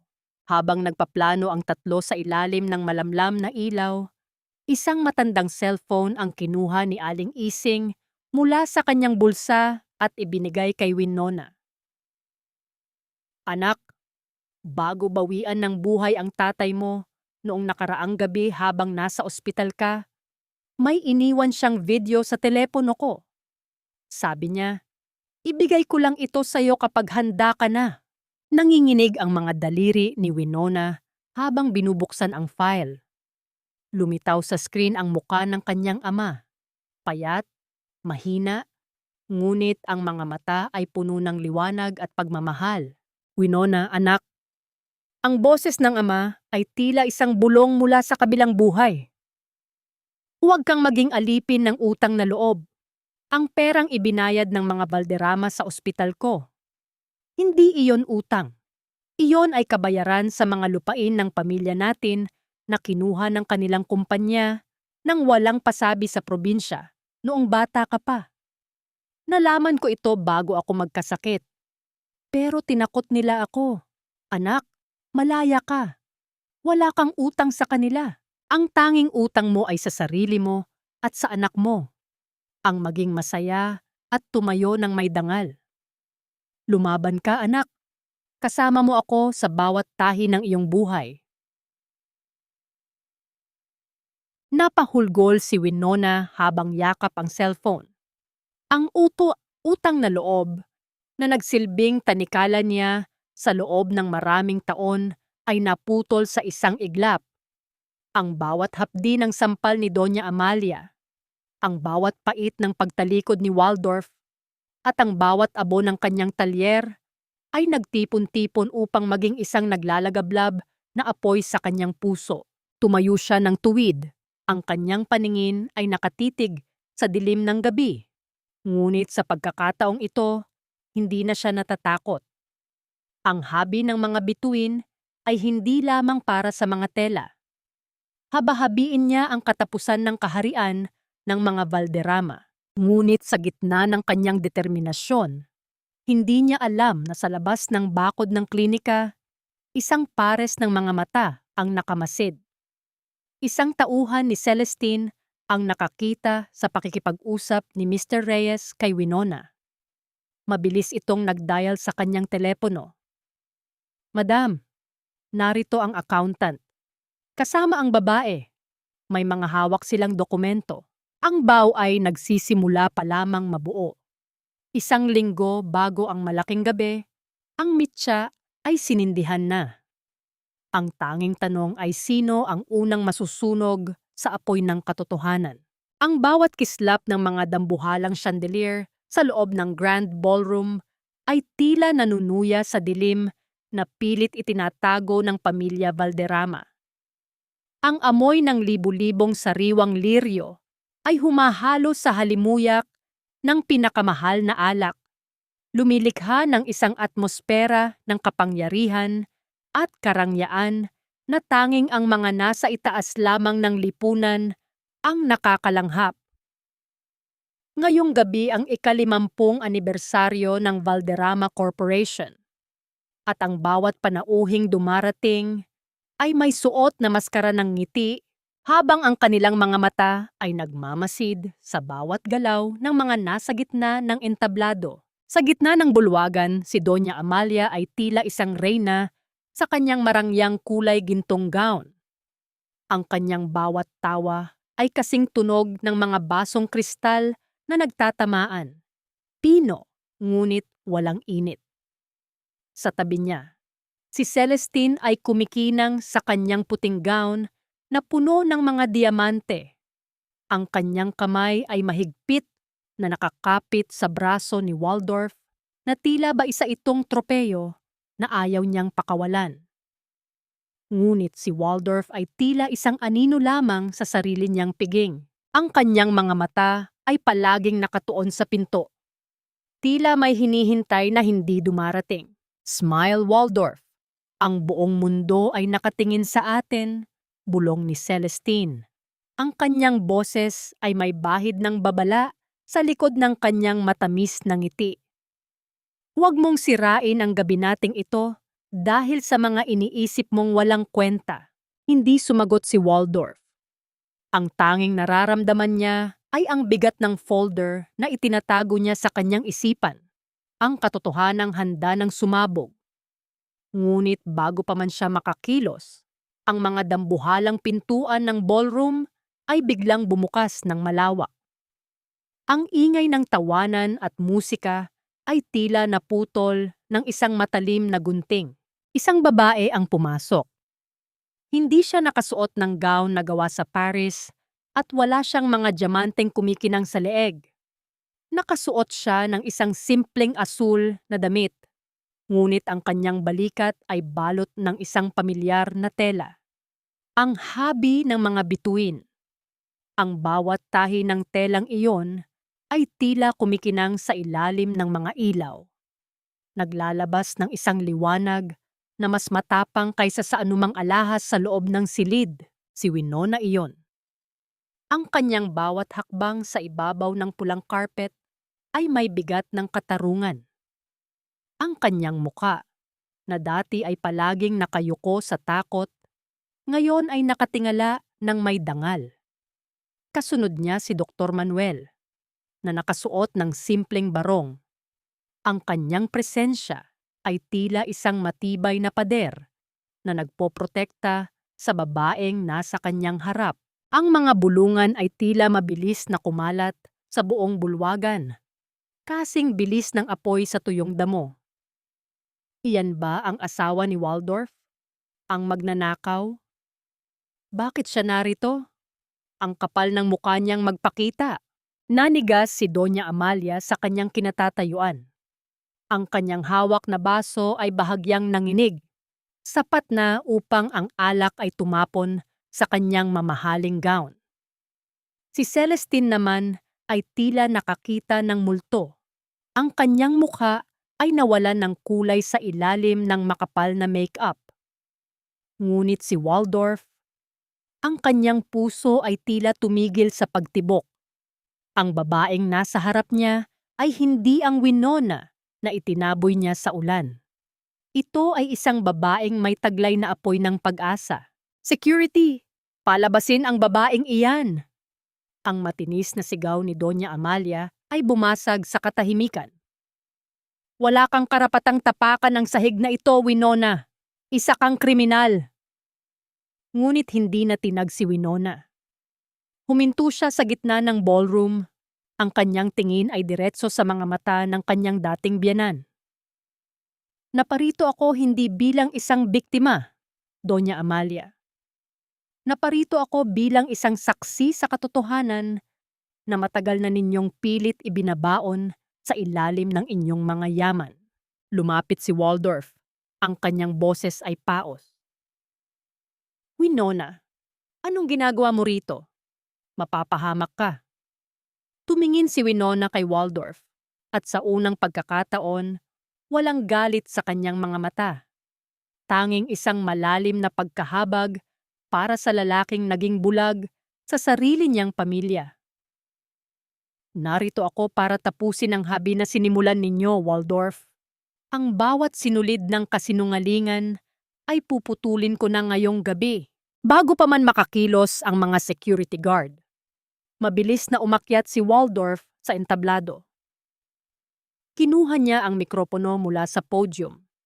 Ang kanyang mukha ay puno ng isang determinasyong ngayon lang nakita ng lahat.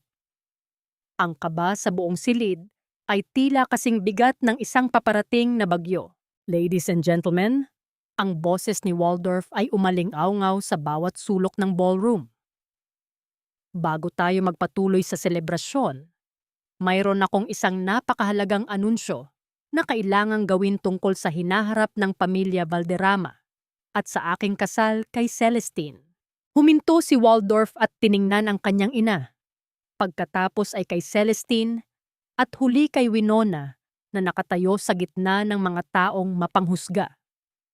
Ang kanyang kamay ay mahigpit na nakahawak sa mikropono, habang ang pawis ay dahan-dahang gumugulong sa kanyang sentido.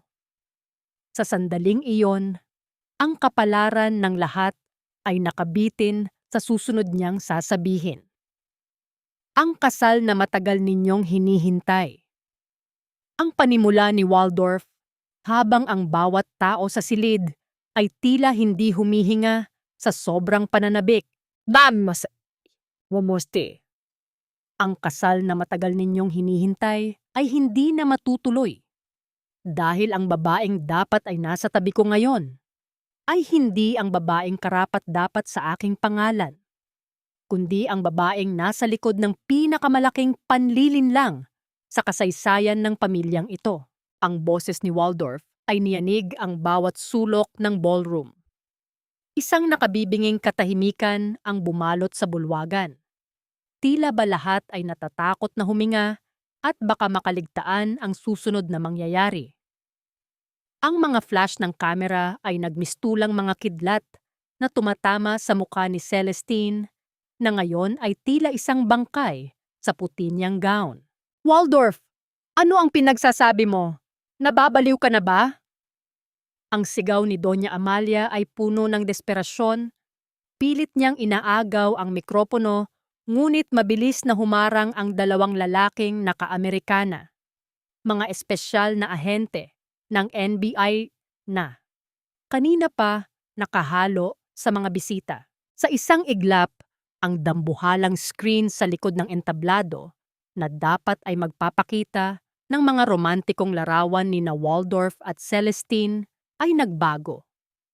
Lumitaw doon ang mga bank statement, ang mga pekeng pirma ni Winona na itinapat sa mga orihinal na dokumento, at ang mga CCTV footage ng hotel manager na tumatanggap ng isang makapal na envelope mula sa mga tauhan ni Doña Amalia. Narito ang katotohanan. Patuloy ni Waldorf, ang kanyang boses ay nanginginig sa matinding pait. Ang asawa ko, ang babaeng itinaboy ko sa ulan, ay biktima ng isang maruming laro. At ang mga arkitekto ng kasamaang ito ay ang sarili kong ina at ang babaeng balak ko sanang pakasalan. Kasunod nito ay ang pag-alingawngaw ng isang audio recording sa buong sound system. Ang boses ni Celestine at Doña Amalia na nagpaplano kung paano lilinisin si Winona, at ang bata sa sinapupunan nito ay tila isang lason na kumalat sa pandinig ng lahat ng mga elitistang panauhin. Ang mga bulungan ng panghuhusga ay napalitan ng mga buntong hininga ng sindak at pandidiri. Hindi totoo yan. Gawa-gawa lang yan. Waldorf, pinapakialaman nila ang isip mo. Hysterical na sumigaw si Celestine. Pilit siyang sumusugod kay Winona, ngunit bago pa man siya makalapit, ay hinarang na siya ng mga ahente. Ang tunog ng pag-click ng posas sa kanyang mapuputing pulso ay tila isang huling hatol na bumasag sa kanyang ambisyon. Lumingon si Winona kay Doña Amalia. Ang matanda ay nakahawak sa kanyang dibdib, ang kanyang muka ay naging kasing puti ng papel, at ang kanyang mga labi ay nanginginig. Ang kapangyarihang dati ay hawak niya ay tila buhangin na dahan-dahang umaagos sa kanyang mga daliri. Dahan-dahang lumapit si Winona. Ang bawat hakbang niya ay puno ng bigat ng 3 taon na pagtitiis. Sinasabi ninyo na ako ay basura, Doña Amalia. Ang boses ni Winona ay mahinahon ngunit kasing talim ng espada. Pero tingnan ninyo ang paligid ninyo. Ang karangyaan ninyo ay nakatayo sa mga bangkay ng katotohanan. Ang sampal na ibinigay ninyo sa akin sa hotel ay hindi masakit kumpara sa sampal ng katotohanan na ngayon ay humahampas sa inyong pagkatao. Hindi na nakasagot ang matanda. Ang kanyang mga mata ay nanlaki. Ang isang panig ng kanyang mukha ay tila biglang bumagsak at ang kanyang kamay ay nawalan ng kontrol. Ang pagkabasag ng kristal na baso sa kanyang kamay nang ito ay bumagsak sa sahig ay tila ang huling hudyat ng pagtatapos ng kanyang paghahari. Bago pa man siya tuluyang bumagsak sa carpeted na sahig, sinalo siya ng mga staff, ngunit ang kanyang paningin ay nanatiling nakapako kay Winona. Isang tingin na puno ng takot at huling pagkilala sa babaeng binaliwala niya. Dahil sa panloloko at pagnanakaw sa pondo ng kumpanya. Arestado kayo, Miss Celestine? Ang malamig na tinig ng ahente ay nagtapos sa gulo. Habang hinihila palabas si Celestine na nagsisigaw at nagmamakaawa, at habang isinusugod sa ospital ang nawalan ng malay na si Doña Amalia, naiwan si Winona sa gitna ng entablado. Tumingin siya kay Waldorf. Ang lalaki ay nakaluhod sa kanyang harapan. Ang kanyang mga luha ay bumabasa sa mamahaling carpet. Winona, patawarin mo ako. Patawarin mo ako. Ang tanging nausal ni Waldorf sa gitna ng kanyang paghagulgol. Tiningnan ni Winona ang lalaking minahal niya. Ang lalaking naging sanhi ng kanyang pinakamalaking pighati. Sa sandaling iyon, ang galit ay wala na. Tanging isang malalim na pagod ang natira. Inayos niya ang kanyang habi ng mga bituin, sa kanyang balikat hinawakan ang kanyang tiyan at tumalikod. Ang gabi ng paghuhukom ay tapos na.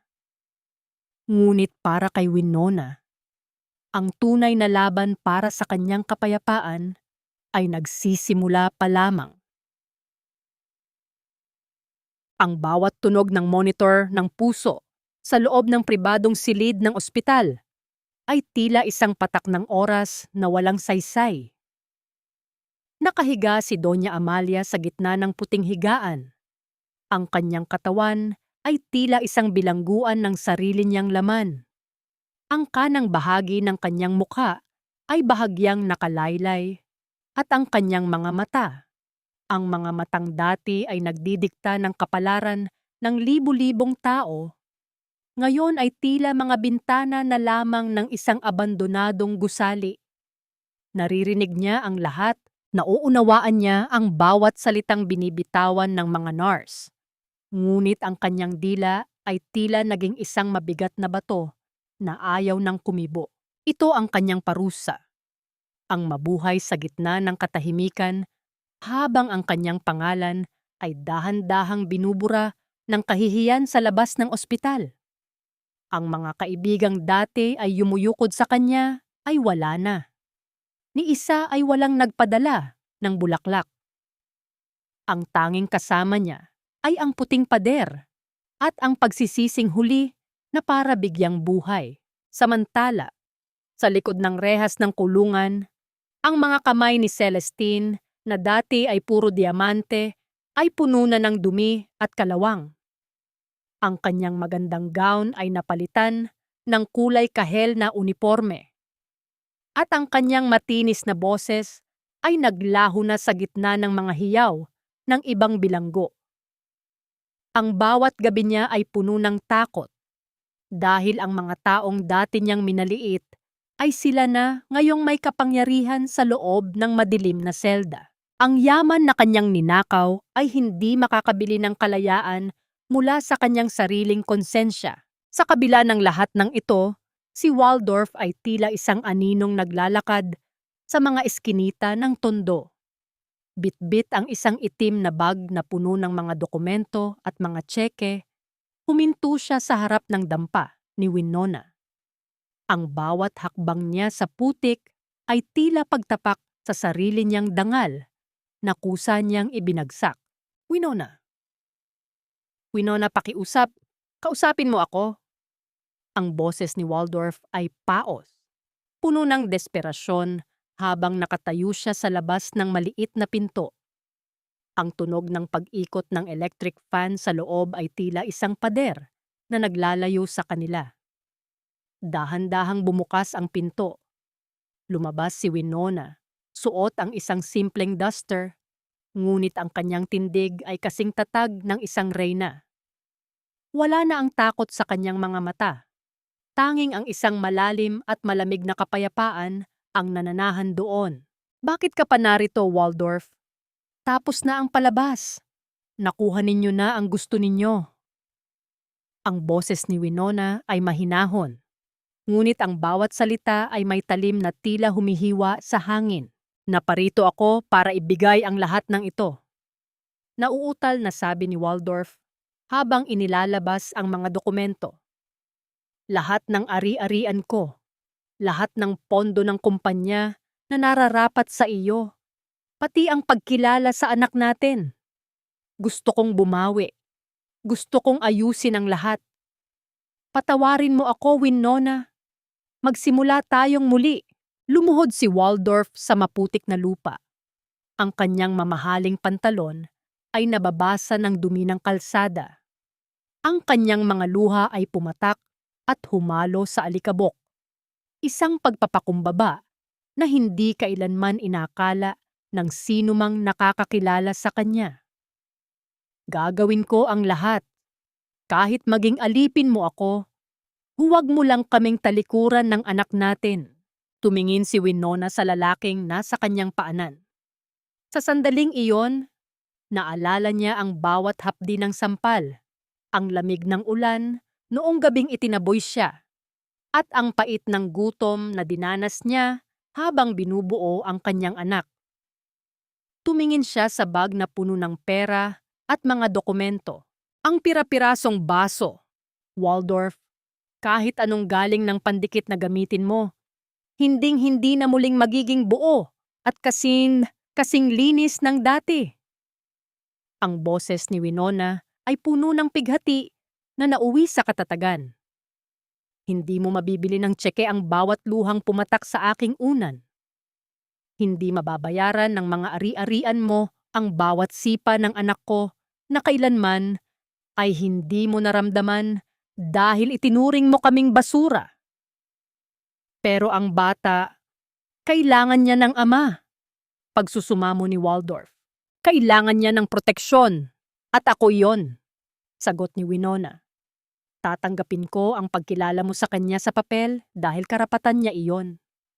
Pero ang pera mo, ibigay mo iyon sa mga charity clinic at sa mga taong kasing hirap ko na ginitgit ninyo sa loob ng maraming taon. Hindi ko kailangan ng yaman ng mga Valderrama para maging marangal. Tumalikod si Winona at pumasok sa loob. Iniwan ang pinto na bahagyang nakabukas. Ang tunog ng paglock ng pinto ay tila isang huling hatol. Naiwan si Waldorf na mag-isa sa gitna ng kalsada. Ang ulan ay nagsimulang pumatak ng mahina. Tila nakikiramay sa kanyang pagkatalo. Sa loob ng dampa, napasandal si Winona sa pinto. Napahawak siya sa kanyang malaki ng tiyan at huminga ng malalim. Ang bawat pintig ng kanyang puso ay nagsasabing malaya na siya. Ngunit sa labas, ang anino ni Waldorf ay nananatili. Tila isang paalala na ang karma ay hindi lamang tungkol sa parusa, kundi tungkol din sa habambuhay na pangungulila sa mga bagay na binaliwala mo noong nasa iyo pa. Ang bawat paghinga ni Winona ay tila pakikipagbuno sa isang dambuhalang alon na pilit siyang itinataboy pabalik sa dalampasigan ng sakit. Nakatayo siya sa harap ng kanyang maliit na bintana sa tondo. Pinagmamasdan ang dahan-dahang pag-akyat ng araw sa pagitan ng mga naglalakihang gusali ng Maynila. Ang liwanag ng umaga ay hindi na kasing pait ng dati. Ito ay may hatid ng init na tila humahaplos sa kanyang mga sugat upang tuluyan na itong maghilom. Bumukas ang pinto at pumasok si Waldorf. Hindi na siya ang mapagmataas na tagapagmana ng mga Valderrama. Ang kanyang mga mata ay malalim ang itim na bilog, tanda ng mga gabing walang tulog, at ang kanyang tindig ay tila isang punong unti-unti nang nababali sa bigat ng sariling pagsisisi. May hawak siyang isang puting folder. Ang huling alay niya para sa babaeng kailanman ay hindi na niya muling maangkin. Narito ang dokumentong hiningi mo, Winona. Ang boses ni Waldorf ay tila isang bulong na nanggagaling sa kailaliman ng isang hukay. Ipinapangako ko sa harap ng batas at ng Diyos na hindi ko kailanman gagambalain ang paglaki ng anak natin. Ibinibigay ko sa iyo ang buong karapatan. Malaya ka na sa akin. Malaya na kayo. Dahan-dahang kinuha ni Winona ang folder. Ang pagdampi ng kanilang mga daliri ay nagdulot ng isang kuryente ng alaala. Ngunit mabilis itong pinutol ni Winona. Binasa niya ang bawat salita. Ito ang kanyang kalayaan. Ang katiyakan na ang kanyang anak ay hindi kailanman magiging kasangkapan sa maruming laro ng kapangyarihan. Salamat, Waldorf! Maikling sagot ni Winona. Tumingin siya ng diretso sa mga mata ng lalaki. Ito ang pinakamagandang regalong na ibigay mo sa akin sa loob ng 3 taon. Winona, wala na ba talaga? Pagsusuma mo ni Waldorf, ang kanyang boses ay nanginginig. Kahit isang maliit na puwang para sa pag-asa, gagawin ko ang lahat. Hihintayin kita, kahit habang buhay. Umiling ng dahan-dahan si Winona. Ang pag-ibig, Waldorf, ay parang telang hinabe. Kapag nilaslas mo ito ng paulit-ulit, wala nang natitira kundi mga himaymay na hindi na pwedeng pagdugtungin. Pinatawad na kita, hindi dahil karapat-dapat ka, kundi dahil ayaw kong lumaki ang anak ko sa isang pusong puno ng puot. Pero ang pagbabalik, iyon ay isang pahinang tinapos ko na noong gabing itinaboy mo ako sa ulan. Ngunit bago pa man makasagot si Waldorf, isang matinding kirot ang gumuhit sa buong katawan ni Winona. Napahawak siya sa gilid ng mesa, ang kanyang mga kuko ay bumaon sa kahoy habang ang kanyang mukha ay namutla. Ang munting buhay sa loob niya ay tila nagpasyang panahon na upang harapin ang mundo. Winona, sigaw ni Waldorf. Mabilis siyang lumapit upang alalayan ang babae. Ang anak ko, bulong ni Winona sa gitna ng matitinding paghinga. Sa loob ng sumunod na ilang oras, ang maliit na klinika ni Dr. Manuel ay naging saksi sa pinakamalaking himala sa buhay ni Winona. Ang bawat tagaktak ng pawis sa kanyang noo, ang mahigpit na pagkakahawak niya sa kamay ni Aling Ising, at ang mga panalangin na lumalabas sa kanyang mga labi ay tila isang ritual ng muling pagsilang. Sa labas ng silid, nakasandal si Waldorf sa pader, nakikinig sa bawat hirap na paghinga ni Winona. Tila bawat isa ay isang paalala ng kanyang mga pagkukulang. Nang marinig ang unang tunog ng isang malakas na hiyaw mula sa loob, ang mundo ay tila huminto sa pag-ikot. Isang sanggol ang isinilang. Isang bagong simula na walang bahid ng kasinungalingan. Dahan-dahang pumasok si Manuel at lumapit kay Waldorf. Lalaki ang anak niyo. Malakas at malusog. Nang payagan siyang sumilip, nakita ni Waldorf si Winona na nakasandal sa mga unan. Pagod, ngunit may isang ningning sa mga mata na hindi mapapantayan ng anumang diamante. Yakap-yakap niya ang isang maliit na sanggol na nakabalot sa isang asul na kumot. Ang kumot na may disenyong habi ng mga bituin. Hindi lumapit si Waldorf. Nanatili siya sa may pintuan, pinagmamasdan ang dalawang buhay na tila abot tanaw niya ngunit hinding-hindi na niya mahahawakan. Alam niyang ang kanyang papel ay natapos na sa pagpirma ng dokumento ng kalayaan. Kinuha ni Winona ang panulat at pinirmahan ang birth certificate ng bata. Ang bawat dulo ng kanyang pirma ay tila isang huling pagputol sa lahat ng tanikala ng nakaraan. Tumingin siya sa kanyang anak at ngumiti. Isang ngiti ng wagas na kaligayahan. Mula ngayon, ang pangalan mo ay Hope, bulong ni Winona sa sanggol. Dahil ikaw ang patunay na sa gitna ng pinakamadilim na gabi, laging may bituing nagniningning. Isang huling sulyap ang ibinigay ni Winona kay Waldorf bago ang lalaki ay dahan-dahang tumalikod at naglakad palayo sa pasilyo ng klinika. Ang tunog ng mga hakbang ni Waldorf na palayo ay tila isang huling nota sa isang malungkot na awit. Habang ang mahinang pag-ungol ng sanggol ay ang unang nota ng isang bagong simula. Mabait! Ang bawat indayog ng kahoy sa loob ng kanyang bagong talyer ay tila isang himig ng tagumpay na sumasabay sa ihip ng preskong hangin. Hindi na ito ang madilim at siksikang dampa sa tondo. Nakatayo na ang habi ni Winona sa isang maaliwalas na bahagi ng lungsod. Isang butik na gawa sa puting pader at malalaking bintanang salamin, kung saan ang sikat ng araw ay malayang humahaplos sa mga makukulay na telang nakadisplay. Ang bawat hibla ng tela roon ay hindi lamang gawa sa sutla o koton. Bawat isa ay may dalang kwento ng isang babaeng tumayo mula sa abo ng pagtataksil. Ang habi ng mga bituin ay naging tanyag, hindi dahil sa pangalang Valderrama, kundi dahil sa husay at dangal na nakatago sa bawat tahi ni Winona. Pumasok si Dr. Manuel bit-bit ang isang bungkos ng mga sariwang bulaklak at isang maliit na laruan. Ang kanyang ngiti ay tila isang mainit na kape sa umaga, nagbibigay ng lakas at katiwasayan. Lumapit siya kay Winona na noon ay abala sa pag-aayos ng isang asul na balabal. Mukhang napakabilis ng benta natin ngayong araw, Winona. Ang boses ni Manuel ay puno ng paghanga. Kailangan mo na yata ng dagdag na katulong sa paghahabi. Ngumiti si Winona. Isang ngiting abot hanggang sa kanyang mga mata. Sapat na ang katahimikang ito, Manuel. Masarap magtrabaho kapag alam mong ang bawat sinulid na hinahawakan mo ay sa iyo at walang sino mang pwedeng kumuha nito mula sa akin.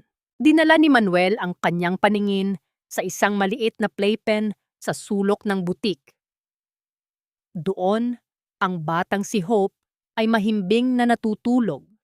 Ang kanyang munting kamay ay nakakuyom habang yakap ang isang maliit na unan na tila ba ang buong mundo ay nasa kanyang panig. Napakatahimik niya. Tila alam niyang ang kanyang ina ay isang reyna sa sarili niyang kaharian. Salamat sa lahat, Manuel. Kung hindi dahil sa iyo, baka nalunod na ako sa bao. Mahinang sabi ni Winona habang dahan-dahang itinatabi ang kanyang buhok sa likod ng tenga. Nandito lang ako, Winona, bilang kaibigan o higit pa, kung kailan ka handa, sagot ni Manuel. Ang kanyang boses ay puno ng respeto at pag-asa. Walang pagmamadali, walang pamimilit. Isang pag-ibig na marunong maghintay. Samantala, sa kabilang bahagi ng lungsod, ang anino ng nakaraan ay nananatiling nakakulong sa loob ng isang madilim na mansyon. Si Waldorf ay madalas makitang nakaupo sa tabi ng kanyang ina na si Doña Amalia. Ang matanda ay nananatiling paralisado. Ang tanging nagagawa ay ang tumitig sa kawalan, habang ang mga luha ay dahan-dahang gumugulong sa kanyang tuyot na pisngi. Naririnig niya ang bawat balita tungkol sa tagumpay ni Winona at ang bawat salita ay tila isang latigo ng karma na humahampas sa kanyang naghihingalong espiritu. Si Celestine naman ay balot na ng limot sa loob ng bilangguan. Isang pangalang kailanman ay hindi na muling babanggitin ng may paggalang. Isang hapon, habang nagsasara ng butik si Winona, napansin niya ang isang itim na sasakyan na kakakapanan na nakaparada sa tapat ng kalsada. Bumaba ang bintana nito at nakita niya ang mukha ni Waldorf. Hindi ito lumapit. Nanatili lamang itong nakatingin sa kanya mula sa malayo. Isang tingin na puno ng pangungulila at pagkilala sa kanyang pagkatalo. Huminga ng malalim si Winona. Kinuha niya ang kanyang anak mula sa playpen at dahan-dahang lumabas ng butik. Hindi siya huminto. Hindi siya lumingon. Naglakad siya patungo sa dalampasigan ng Manila Bay, kung saan ang langit ay nagpipinta na ng kulay kahel at lila. Ang tunog ng mga alon na humahampas sa pampang ay tila isang palakpak ng kalikasan para sa kanyang kalayaan. Tumingin si Winona sa papalubog na araw. Yakap-yakap si Hope sa kanyang dibdib. Ang bawat sugat ng nakaraan ay naging isang mahalagang bahagi ng kanyang disenyo. Isang disenyo ng buhay na mas matatag, mas makulay, at mas maganda kaysa sa anumang pangarap na nawasak. Siya si Winona, at ang kanyang kwento ay hindi natapos sa isang luha. Ito ay nagsisimula pa lamang sa isang wagas na pag-ibig para sa sarili at sa kanyang anak. Ang habi ng kanyang buhay ay kumpleto na. At sa pagkakataong ito, ang bawat bituin ay nagniningning para lamang sa kanya. Ang bawat paglubog ng araw sa dalampasigan ng Manila Bay ay tila isang huling tahi sa isang mahaba at makulay na obra maestra. Nakatayo si Winona sa buhanginan, habang ang hangin ay dahan-dahang naglalaro sa kanyang buhok at sa laylayan ng kanyang asul na damit. Ang langit ay nagpipinta ng mga kulay na tila ba kinuha sa pinakamahusay na hibla ng kanyang mga tahi, mga kulay ng ginto, lila, at malalim na rosas. Sa kanyang tabi, ang munting si Hope ay masayang hinahabol ang bawat banayad na dampi ng alon sa kanyang mga paa. Ang kanyang tawa ay tila isang awit ng kaligtasan na pumapawi sa lahat ng pait ng nakaraan. Sa tanong kung napatawad na ba niya ang mga taong sumira sa kanyang mundo, ang sagot ay nananahan sa katahimikan ng kanyang puso. Pinatawad na ni Winona si Waldorf at si Doña Amalia, hindi dahil sa karapat-dapat sila sa kanyang awa, kundi dahil ayaw na niyang bitbitin ang bigat ng galit sa kanyang paglalakad patungo sa bukas. Ang pagpapatawad para sa kanya ay hindi nangangahulugan ng pagbabalik sa dati. Ito ay ang pagputol sa huling tanikala na nag-uugnay sa kanya sa kanilang kasamaan. Malaya na siya, hindi dahil nakamit niya ang hustisya, kundi dahil pinili niyang huwag maging bilanggo ng sarili niyang pighati. Ang kapayapaang tinatamasa niya ngayon ay hindi nanggaling sa yaman ng mga balderrama, kundi sa bawat patak ng pawis at bawat sugat sa kanyang mga kamay habang itinatayo ang kanyang sariling pangalan. Ang habi ni Winona ay naging higit pa sa isang negosyo. Ito ay naging simbolo ng bawat babaeng minaliit, itinapon at sinaktan, ngunit piniling bumangon at maghabi ng sariling korona. Ang kanyang dangal ay hindi na kailanman nakasalalay sa isang apelyido, kundi sa bawat tapat na tibok ng kanyang puso, bilang isang ina at bilang isang malayang babae. Lumingon si Winona nang maramdaman niya ang pamilyar na presensya ni Dr. Manuel na naglalakad patungo sa kanila. Walang mga magarbo at mabulaklak na salita, tanging isang tapat na tingin na nagpaparamdam na sa mundong ito may mga taong handang magmahal nang walang hinihintay na kapalit. Hindi niya alam kung ano ang dala ng bukas, ngunit sa unang pagkakataon, hindi na siya natatakot sa dilim. Ang bawat bituin sa langit ay tila mga saksi sa kanyang tagumpay. Isang tagumpay na hindi nasusukat sa ginto, kundi sa kakayahang ngumiti habang yakap ang bukas. Ang aral na iniwan ng kanyang kwento sa bawat pusong nakikinig ay simple, ngunit malalim. Ang utang na loob ay hindi kailanman dapat maging bayad para sa iyong kaluluwa. Ang tunay na kayamanan ay ang pagrespeto sa sarili at ang pinakamagandang disenyo ng buhay ay ang disenyong ikaw mismo ang humabi gamit ang mga sinulid ng katapangan, pagtitiis at wagas na pagmamahal. Dahan-dahang binuhat ni Winona si Hope at hinalikan ito sa noo, habang ang huling sinag ng araw ay naglalaho sa abot-tanaw. Ang gabi ay dumarating, ngunit alam ni Winona na bukas muling sisikat ang araw at ang kanyang mga kamay ay handa ng maghabi ng mas marami pang pangarap. Ang huling sinag ng araw sa Manila Bay ay nag-iiwan ng isang pangakong tapos na ang lahat ng bao para kay Winona. Sa gitna ng katahimikang kasunod ng bawat alon, nahanap na ng kanyang puso ang tunay na kapayapaan na hindi kailanman mabibili ng ginto. Mga mahal kong tagapakinig, maraming salamat sa pagsama sa akin sa bawat hakbang ng mahaba at madamdaming paglalakbay na ito. Habang binubuo ko ang bawat kabanata, hindi ko mapigilang mapaluha, lalo na sa bahagi kung saan ang balabal na hinabi ni Winona ng may pag-ibig ay nahulog at tinapakan sa malamig na sahig ng hotel. Isang sandali na tila tinalikuran na siya ng buong mundo. Ang kwentong ito ay alay ko sa inyo, hango sa mga tunay na pighati at tagumpay na madalas nating makita sa paligid, ngunit madalas ay hindi napapansin. Ang ating buhay ay parang isang piraso ng habi ng mga bituin.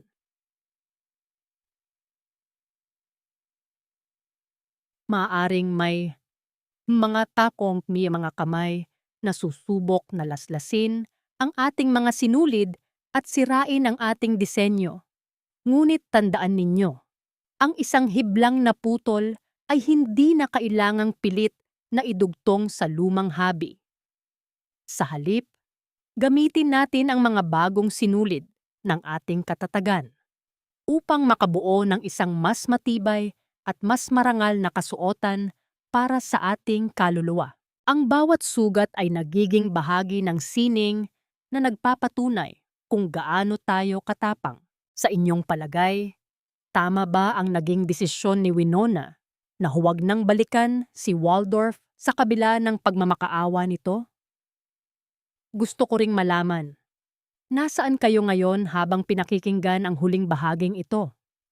Baka kayo ay nagluluto ng hapunan, nagtitiklop ng mga damit, o baka naman ay nagpapahinga na matapos ang isang nakapapagod na araw. Ibahagi ninyo sa akin ang inyong mga nararamdaman sa comment section sa ibaba. Dito ay palaging may nakahandang makinig sa inyong mga kwento. Huwag nyo ring kalimutang i-like at i-share ang video na ito upang makapaghatid tayo ng pag-asa sa iba pang mga kababaihan. Naway manatili kayong matatag at laging piliin ang inyong sariling kapayapaan. Hanggang sa muli nating paglalakbay sa mundo ng mga kwentong may puso. Pamagat ng kwento. Ang habi ng mga bituin. Ang pagbangon ni Winona. Lahat ng mga tauhan at sitwasyon sa kwentong ito ay kathang-isip lamang na nilikha para sa layuning magbigay aliw at maghatid ng positibong mensahe.